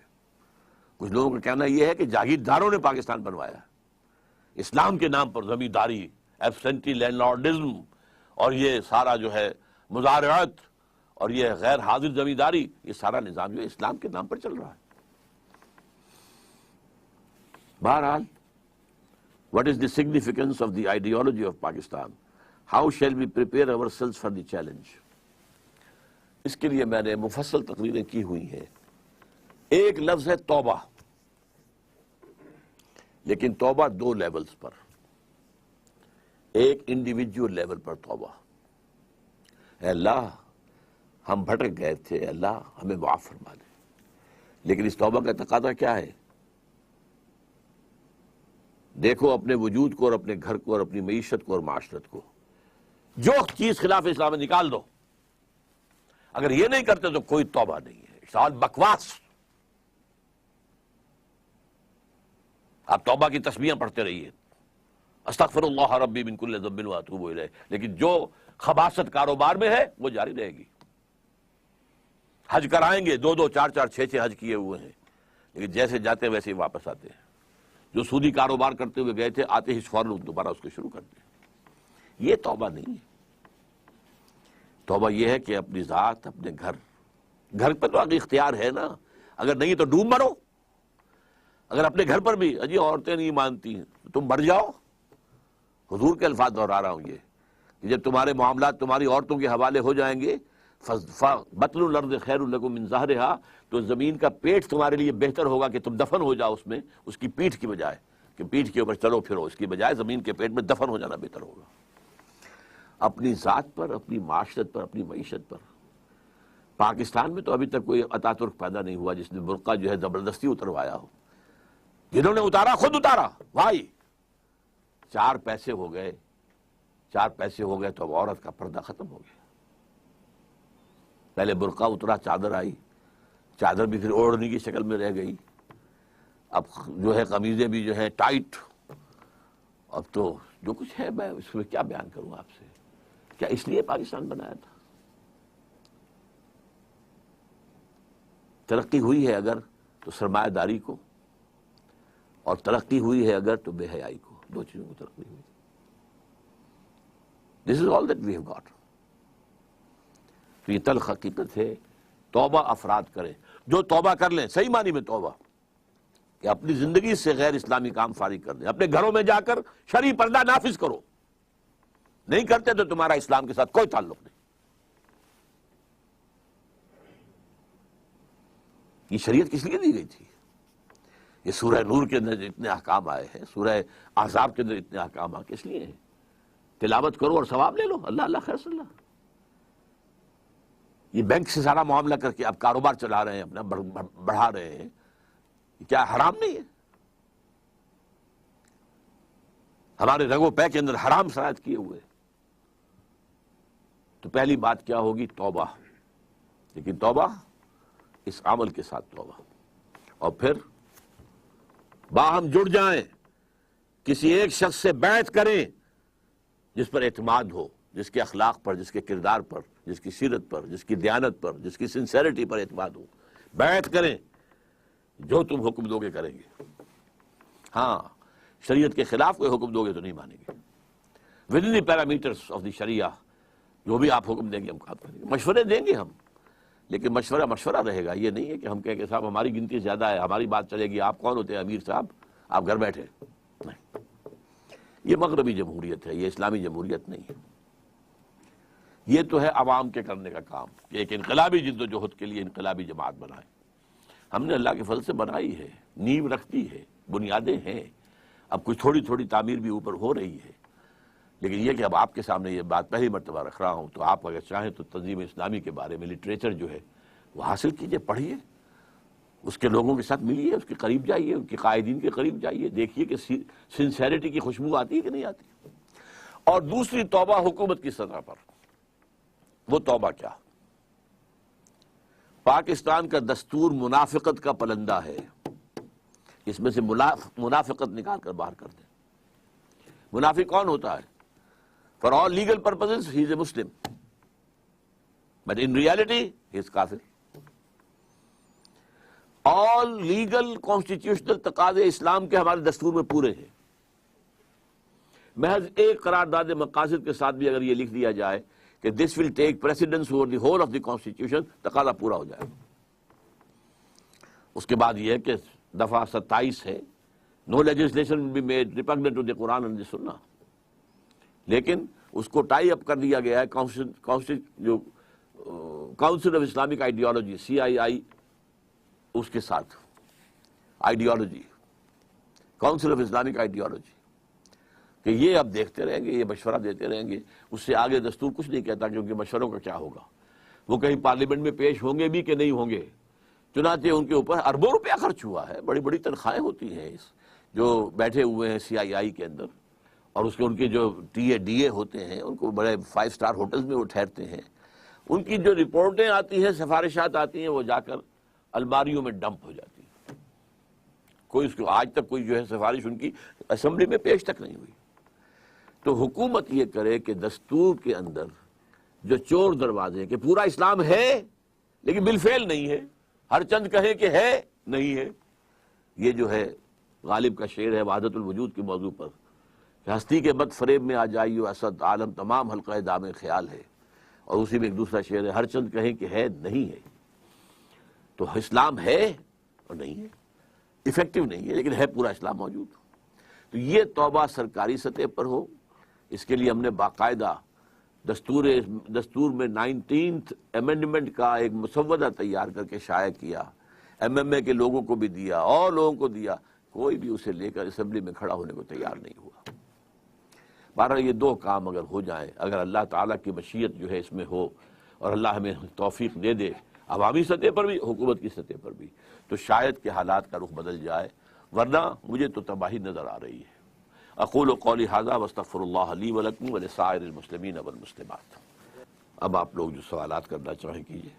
جو بینکس ہیں جن کا عام کنونشنل بینکس ہیں یا مغربی طرز نظام، پاکستان میں کوئی اسلامک بینک نہیں ہے، سب جھوٹ ہے، فساد ہے، دھوکہ ہے، فریب ہے۔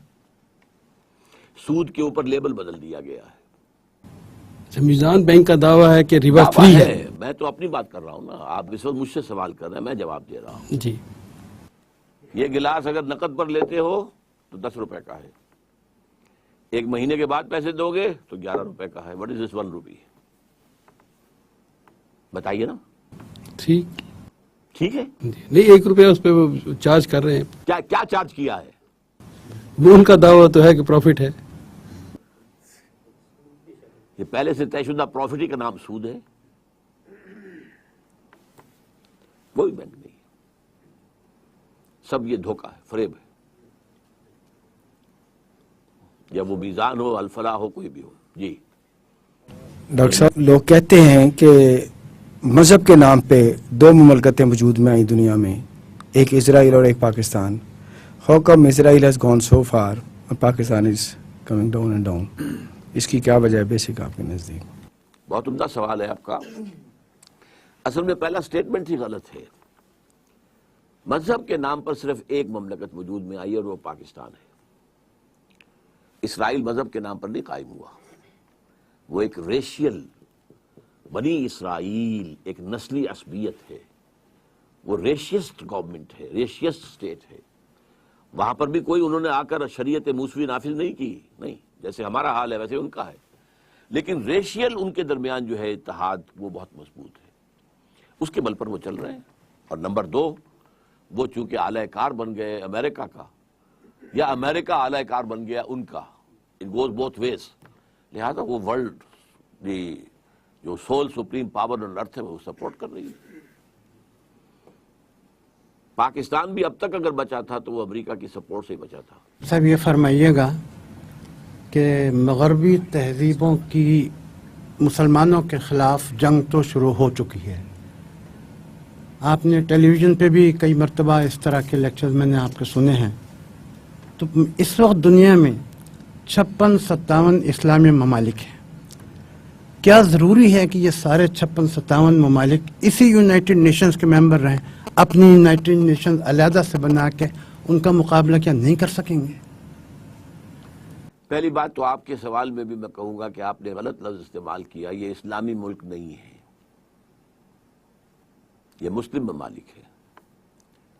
These are Muslim countries. None of them is Islamic. None of them. کوئی ملک دنیا میں اس وقت اسلامی نہیں ہے. باقی جو بات آپ کہہ رہے ہیں یہ ایک اچھا خواب ہے، لیکن اس خواب کی تعبیر عالم واقعہ میں آنی بہت مشکل ہے. پہلے دنیا بائی پولر تھی، تو کچھ مسلمان ممالک جو امریکہ کی گود میں تھے، کچھ روس کی گود میں تھے. اب یونی پولر ہو گئی ہے تو تقریباً تمام مسلمان ممالک جو ہیں وہ امریکہ کی گود میں ہیں. اس سے باہر نکلنا کوئی آسان کام ہے. ہاں، اگر آپ پاکستان میں انقلاب برپا کریں تو ایک تھوڑی سی جو ہے جھلک ایران نے دکھائی تھی، آنکھوں میں آنکھیں ڈال کر باتیں کی تھی.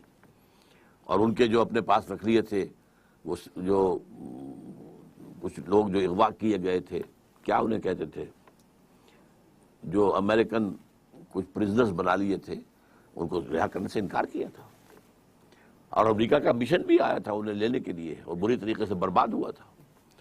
جیسے کہ الم تر کیف فعل ربک باصحاب الفیل، وہی واقع ہو گیا تھا. تو جرأت، ہاں، وہاں چونکہ انہوں نے ایک انقلاب برپا کیا تھا. میں اسے ٹوٹل اسلامی انقلاب نہیں مانتا، لیکن انقلاب تو تھا. بادشاہ کو بھگایا، اپنے علماء کی حکومت قائم کر دی. تو چونکہ 20,000 سے یا 25,000 تک جانیں دے کر انقلاب برپا کیا تھا، لہذا ان میں جرأت تھی، کھڑے ہو گئے. آج بھی ایک ہی ملک ہے جو کچھ آنکھوں میں آنکھیں ڈال کر بات کر رہا ہے. آپ کو معلوم ہے کہ محمود احمدی نژاد جو ہے اس کو دنیا پاگل کہہ رہی ہے اس وقت، لیکن وہ ہے بات کر رہا ہے. واللہ عالم کیا بنے گا یہ تو میں نہیں کہہ سکتا، لیکن یہ خواب ہے، اس سے زیادہ نہیں. میں بلکہ آپ کو بتا دوں کہ امت مسلمہ کی وحدت کا سب سے بڑا حدی خواں علامہ اقبال تھے، سب سے بڑے. لیکن انہوں نے بھی مان لیا تھا اپنے لیکچرز میں، ریکنسٹرکشن میں، there is no one Muslim ummah present at this time. Instead we have a number of Muslim nations. وہ مسلم نیشنز جو ہیں وہ اب مسلم سٹیٹس بن گئی ہیں. بس امت کہاں ہے؟ امہ امہ امہ امہ امہ کس بلا کا نام ہے؟ کہاں ہے امہ؟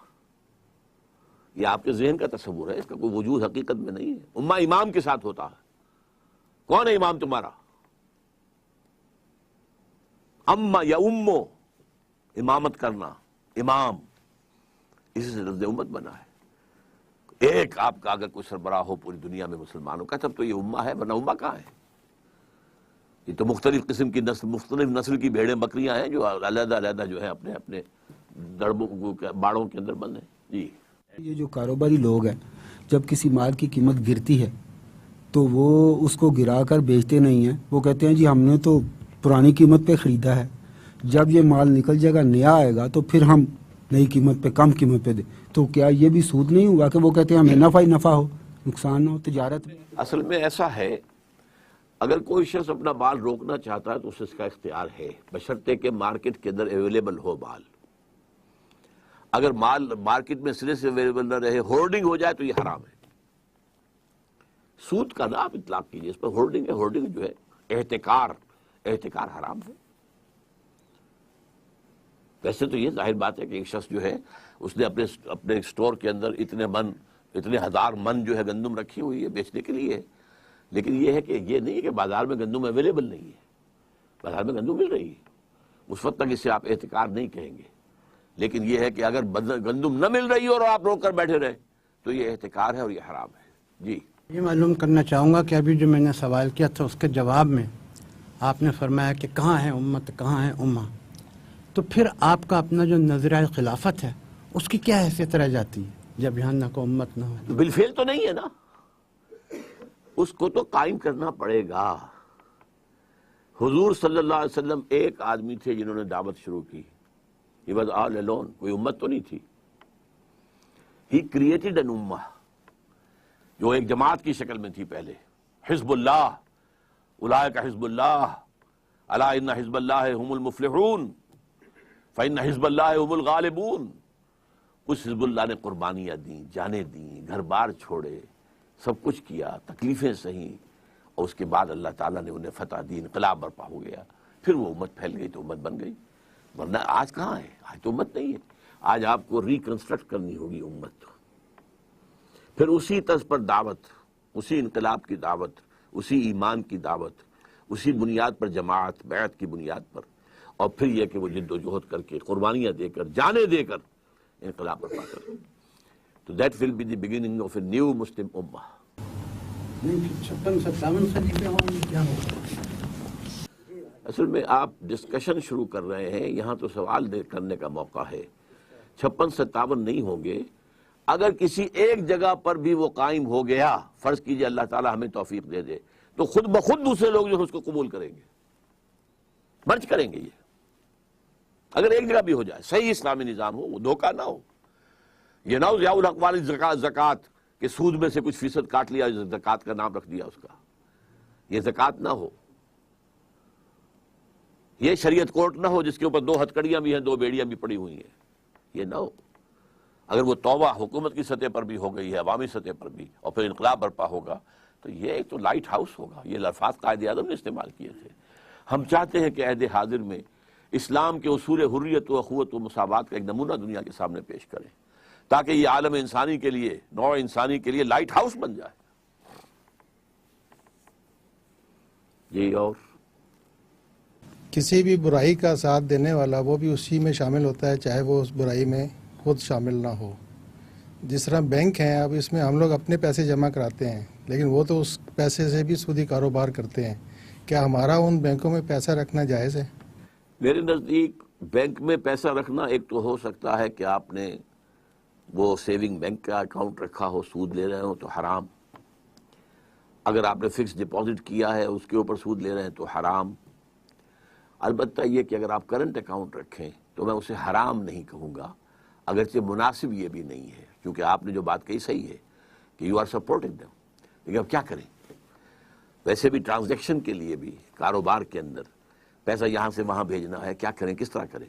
سروسز ہیں بینک کی، وہ جائز ہیں، وہ حرام نہیں ہے. اگر آپ ٹی ٹی بھیجتے ہیں اور اس کے اوپر وہ کچھ پیسے جو ہیں اپنا کمیشن دیتے ہیں، جائز ہے. تو سروسز جائز ہیں. اگر وہ انہوں نے کوئی جو ہے وہ بنا دیے ہیں جو اسٹرانگ باکسز ہوتے ہیں اور ان کے اندر آپ نے اپنے کچھ ویلیویبل لا کے رکھ دیے ہیں تو جائز، آپ کرایہ دیں گے اس کا. تو اسی طریقے سے معاملہ. لیکن یہ کہ مناسب نہیں ہے. مناسب یہ ہے کہ آپ نہ رکھیں کچھ بھی وہاں پر.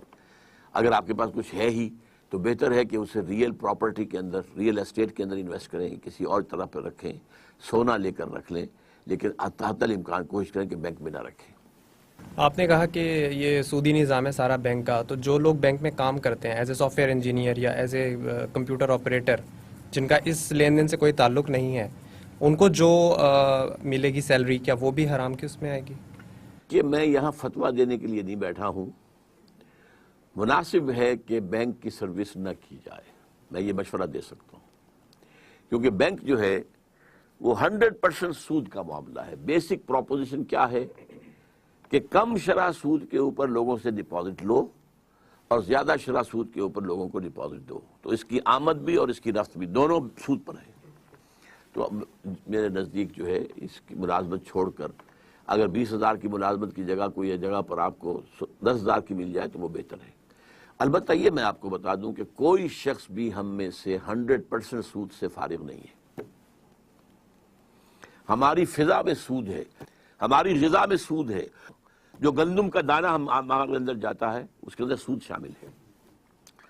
اس کے لیے بیج خریدا گیا تھا سودی قرضے پر، اس کے لیے پیسٹی سائڈز خریدے گئے تھے سودی قرضے پر، اس کے لیے کھاد لی گئی تھی سودی قرضے پر، اس کے لیے اگر ٹریکٹر لیا گیا تھا سودی قرضے پر. ایک ایک دانے میں سود ہے.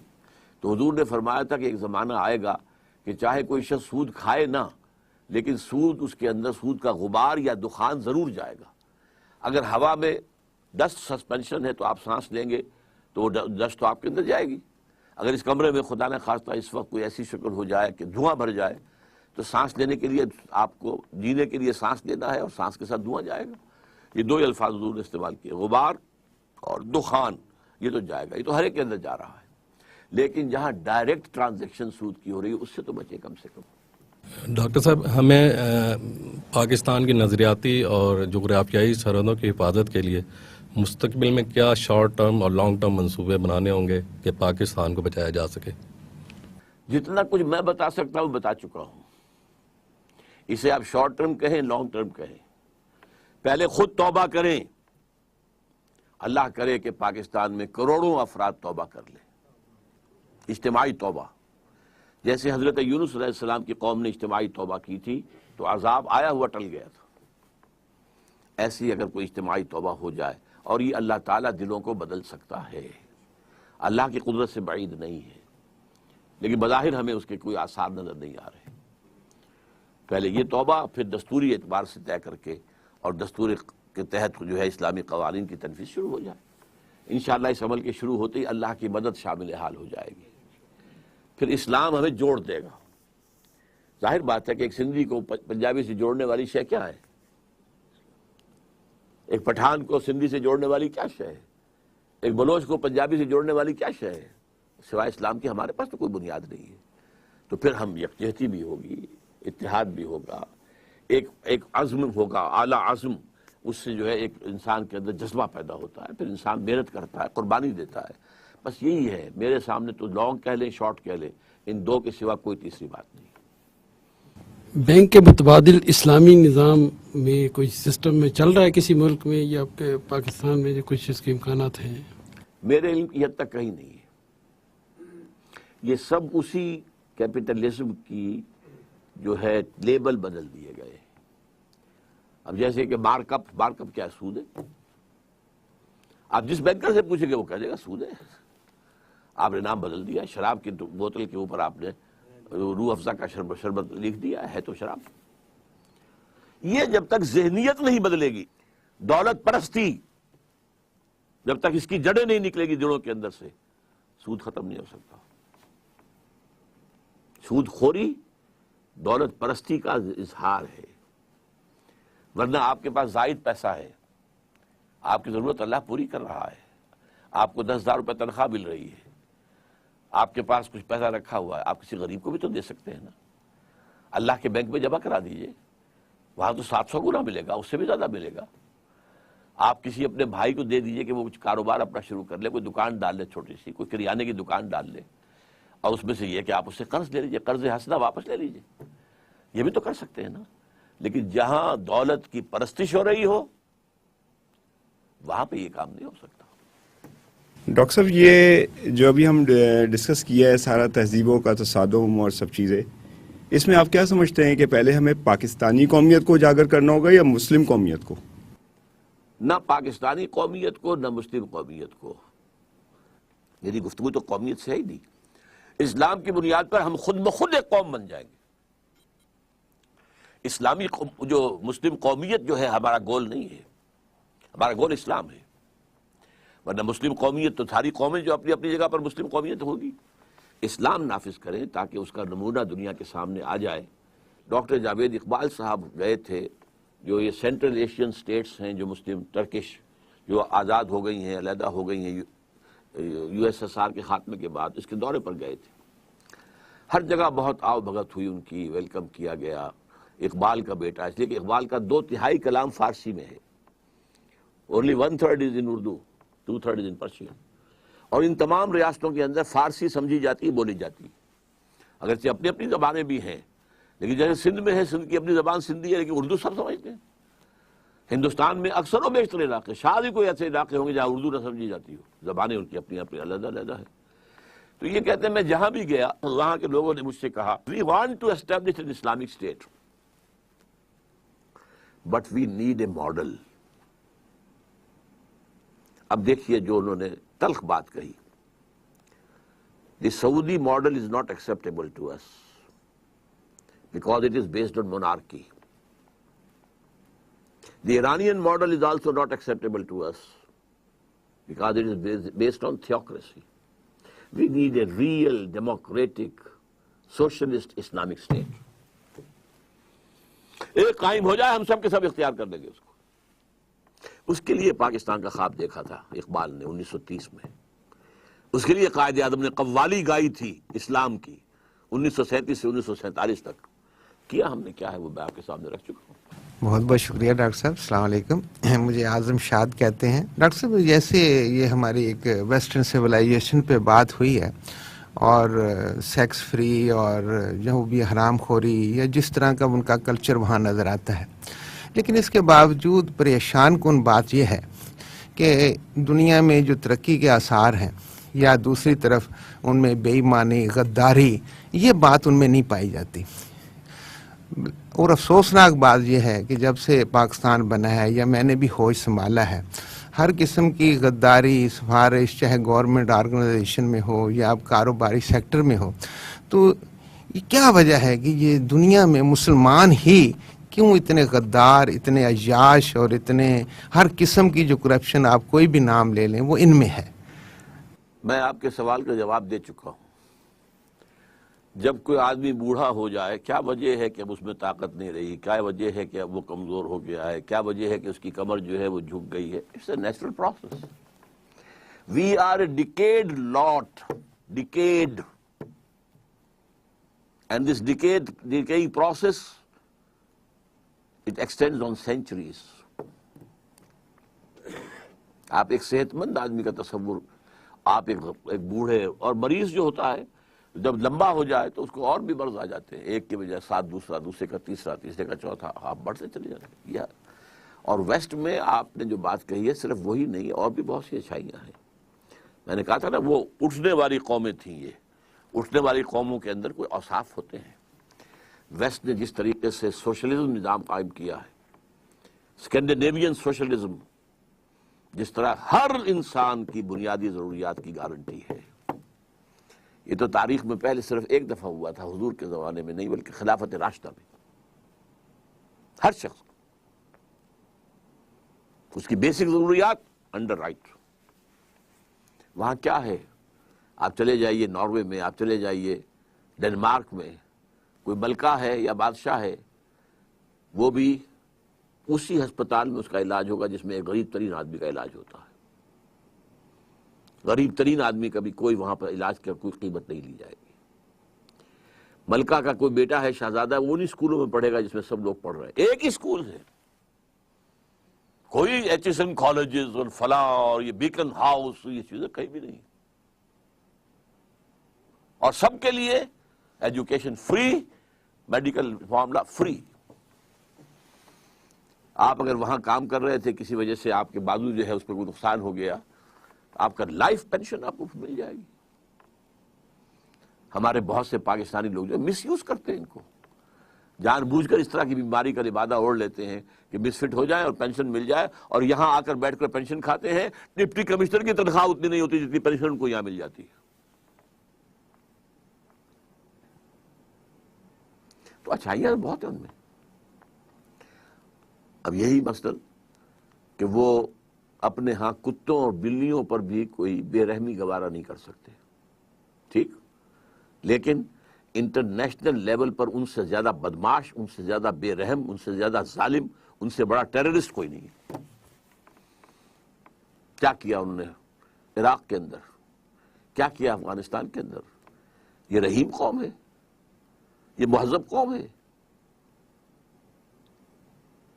لیکن ایک لوکل لیول کے اوپر اپنے نیشنلزم، اپنی قوم کو دھوکہ نہیں دینا، باقی سب کو دینا ہے. اپنی قوم سے جھوٹ نہیں بولنا، باقی سب سے بولنا ہے. یہ ان کی تہذیب ہے. لیکن ہم ڈیکیڈ ہیں، ہمیں تو ایک ریکنسٹرکشن کی ضرورت ہے. یا تو اللہ تعالیٰ کسی بالکل نئی قوم کو ایک نیسنٹ پوٹینشیل کے ساتھ حلقہ اسلام میں داخل کر دے، یہ بھی ہو سکتا ہے. ونس اٹ ہیز ہیپنڈ، تاتاریوں کے ہاتھوں کروڑوں مسلمان قتل اور اسلام کے ہاتھوں وہی تاتاری مفتو ہو گئے. ہو سکتا ہے اب بھی اللہ اگر یہ توفیق چینیوں کو دے دے، نیسنٹ پوٹینشیل ان کے اندر ہے. اللہ اگر یہ توفیق جاپانیوں کو دے دے. قرآن مجید میں تو وعید موجود ہے نا، سورہ محمد صلی اللہ علیہ وسلم کے آخر میں، ان تتولوا یستبدل قوما غیرکم. اے عربو، اے محمد کی قوم صلی اللہ علیہ وسلم، اگر تم نے پیٹھ دکھا دی اس مشن کو جو تمہیں دیا گیا ہے، تمہیں ہٹا کر کسی اور قوم کو لے آئیں گے. This is what happened in 13th century.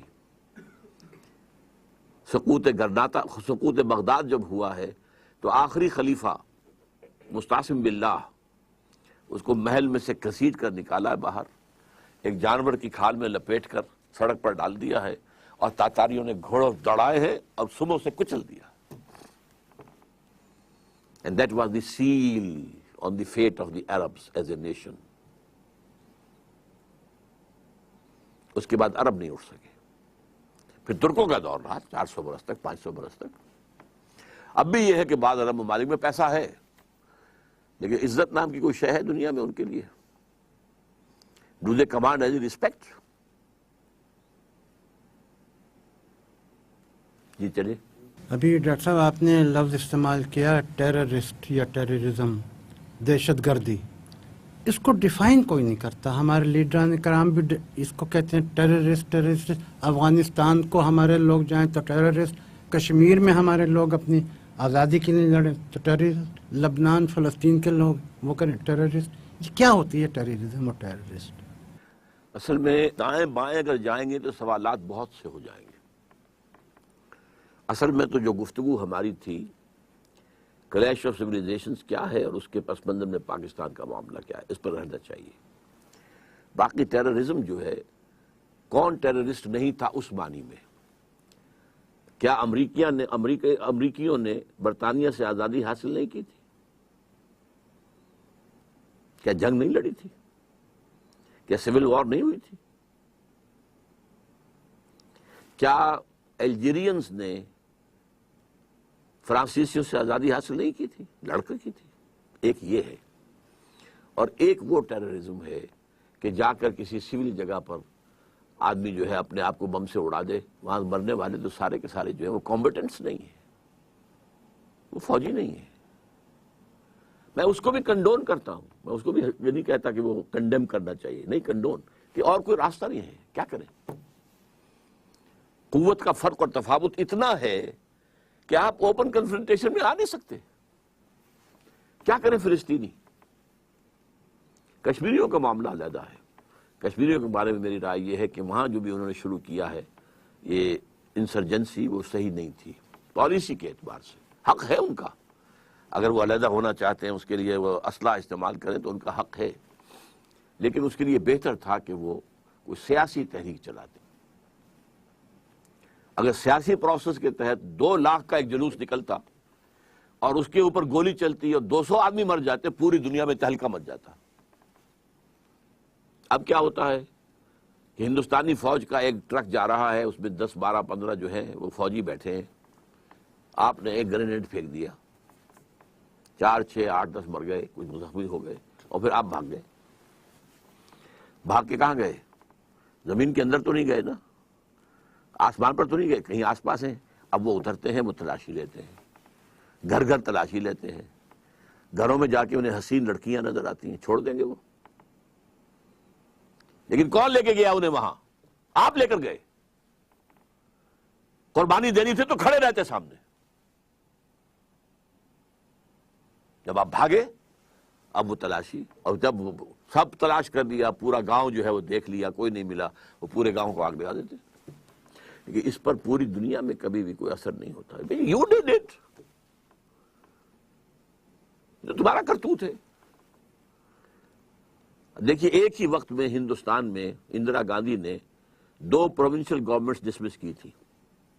ایک آندھرا پردیش کی، وہاں جو کبھی ہوا کرتا تھا ایکٹر راما راؤ، وہ وہاں کا وزیر اعلیٰ تھا، اور ایک جو ہے فاروق عبداللہ تھا وزیر اعلیٰ کشمیر کا۔ آندھرا پردیش سے حیدرآباد از دی کیپٹل آف آندھرا پردیش، 2 لاکھ آدمی چل کر دلی میں پہنچ گئے اور راجیو گاندھی کے محل، اندرا گاندھی کے محل کا گھیراؤ کر لیا۔ یہاں سے نہیں اٹھیں گے، تم کون ہوتی ہو ہماری حکومت کو برخاست کرنے والی؟ We have elected it, who are you? وہاں سے نہیں اٹھایا اپنا گھیراؤ جب تک کہ لے نہیں لیا پروانہ کہ بحال کی جاتی ہے ان سے۔ اور یہاں کیا ہوا؟ فاروق عبداللہ کا بہنوئی بخشی غلام محمد پہنچ گیا، جی میں حاضر ہوں، اور کسی آدمی نے بھی کہیں کوئی احتجاج نہیں کیا۔ تو پولیٹیکلی ڈیڈ قوم، اس قوم کا ہیرو تو عبداللہ تھا، وہ تو پاکستان کا دشمن تھا۔ تو یہ جو کچھ ہوا ہے، it is the fall out of Afghan جہاد۔ افغان جہاد میں ہم نے سمجھا کہ چلو جیسے وہاں کامیابی ہو گئی ہے شاید یہاں بھی ہو جائے، اور یہ ہم بھول گئے کہ افغان جہاد کے پیچھے تو امریکہ بہادر تھا، یہاں کون پیچھے ہے؟ یہاں تو پاکستان بھی قسمیں کھاتا رہا، ہمارا کوئی ہاتھ نہیں، کوئی ہاتھ نہیں، کوئی ہاتھ نہیں، کوئی ہاتھ نہیں۔ کبھی کہنے کی ہمت ہوئی کہ نہیں ہم ہیں؟ تو یہ غلط اسٹریٹجی ہے کہ وہ انگلستان چلے گئے بد دل ہو کے سیاست سے۔ کچھ لوگ پرچار کرتے اس بات کا کہ وہ بد دل اس لیے نہیں ہوئے تھے کہ وہ مملکت بنانا چاہتے تھے، بلکہ وہ انگریز کے پلانٹڈ تھے اور انہوں نے واپس بلا لیا تھا، اور پھر انہوں نے کچھ حالات سازگار دیکھ کے تو انہوں نے کہا چلو تم ایک علیحدہ ملک کے لیے اسلام کے نام پہ شروع کرو۔ تو وہ دلیل یہ دیتے ہیں کہ ایک آدمی جس کو اس ملک کی جس ملک کو آزاد کرانا چاہتا ہے اس کی لینگویج بھی نہیں آتی، اور وہ کیسے اس ملک کا بانی ہو سکتا ہے؟ یہ ایک پرسیپشن ہے۔ میں محمد علی جناح عرف قائد اعظم کے بارے میں یہ بات سوچ بھی نہیں سکتا۔ اس شخص کے کردار پر، اس کی شخصیت پر، اس کے کیریکٹر پر کسی نے انگلی آج تک نہیں اٹھائی، سوائے یہ کہ ولی خان مرحوم وہ کہیں سے جا کر لے آتے تھے کہ یہ انگریز نے جو ہے مسلم لیگ کو سپورٹ کیا، اور وہ صحیح تھا۔ انگریز جب تک یہاں رہنا چاہتا تھا، ڈیوائیڈ اینڈ رول کی پالیسی اس کی تھی، لیکن یہ کہ سیکنڈ ورلڈ وار کے بعد تو انگریز نے طے کر لیا تھا کہ ہمیں جانا ہی جانا ہے، اب اتنے آؤٹ لائنگ ایریاز کو کنٹرول کرنا ہمارے لیے ممکن نہیں ہے۔ لہذا وہ ساری باتیں اپنی جگہ پر، لیکن یہ کہ قائد اعظم کا کردار کسی نے بھی آج تک انگلی نہیں اٹھائی اس پر۔ اختلاف کرنے والے ہیں، بہت سی باتوں میں میں بھی ان سے اختلاف کرتا ہوں، میرے نزدیک ان سے بھی غلطیاں ہوئی ہیں، لیکن یہ کہ ان کا کردار اور ان کی شخصیت کے اندر جو ہے ظاہر و باطن میں فرق نہیں تھا۔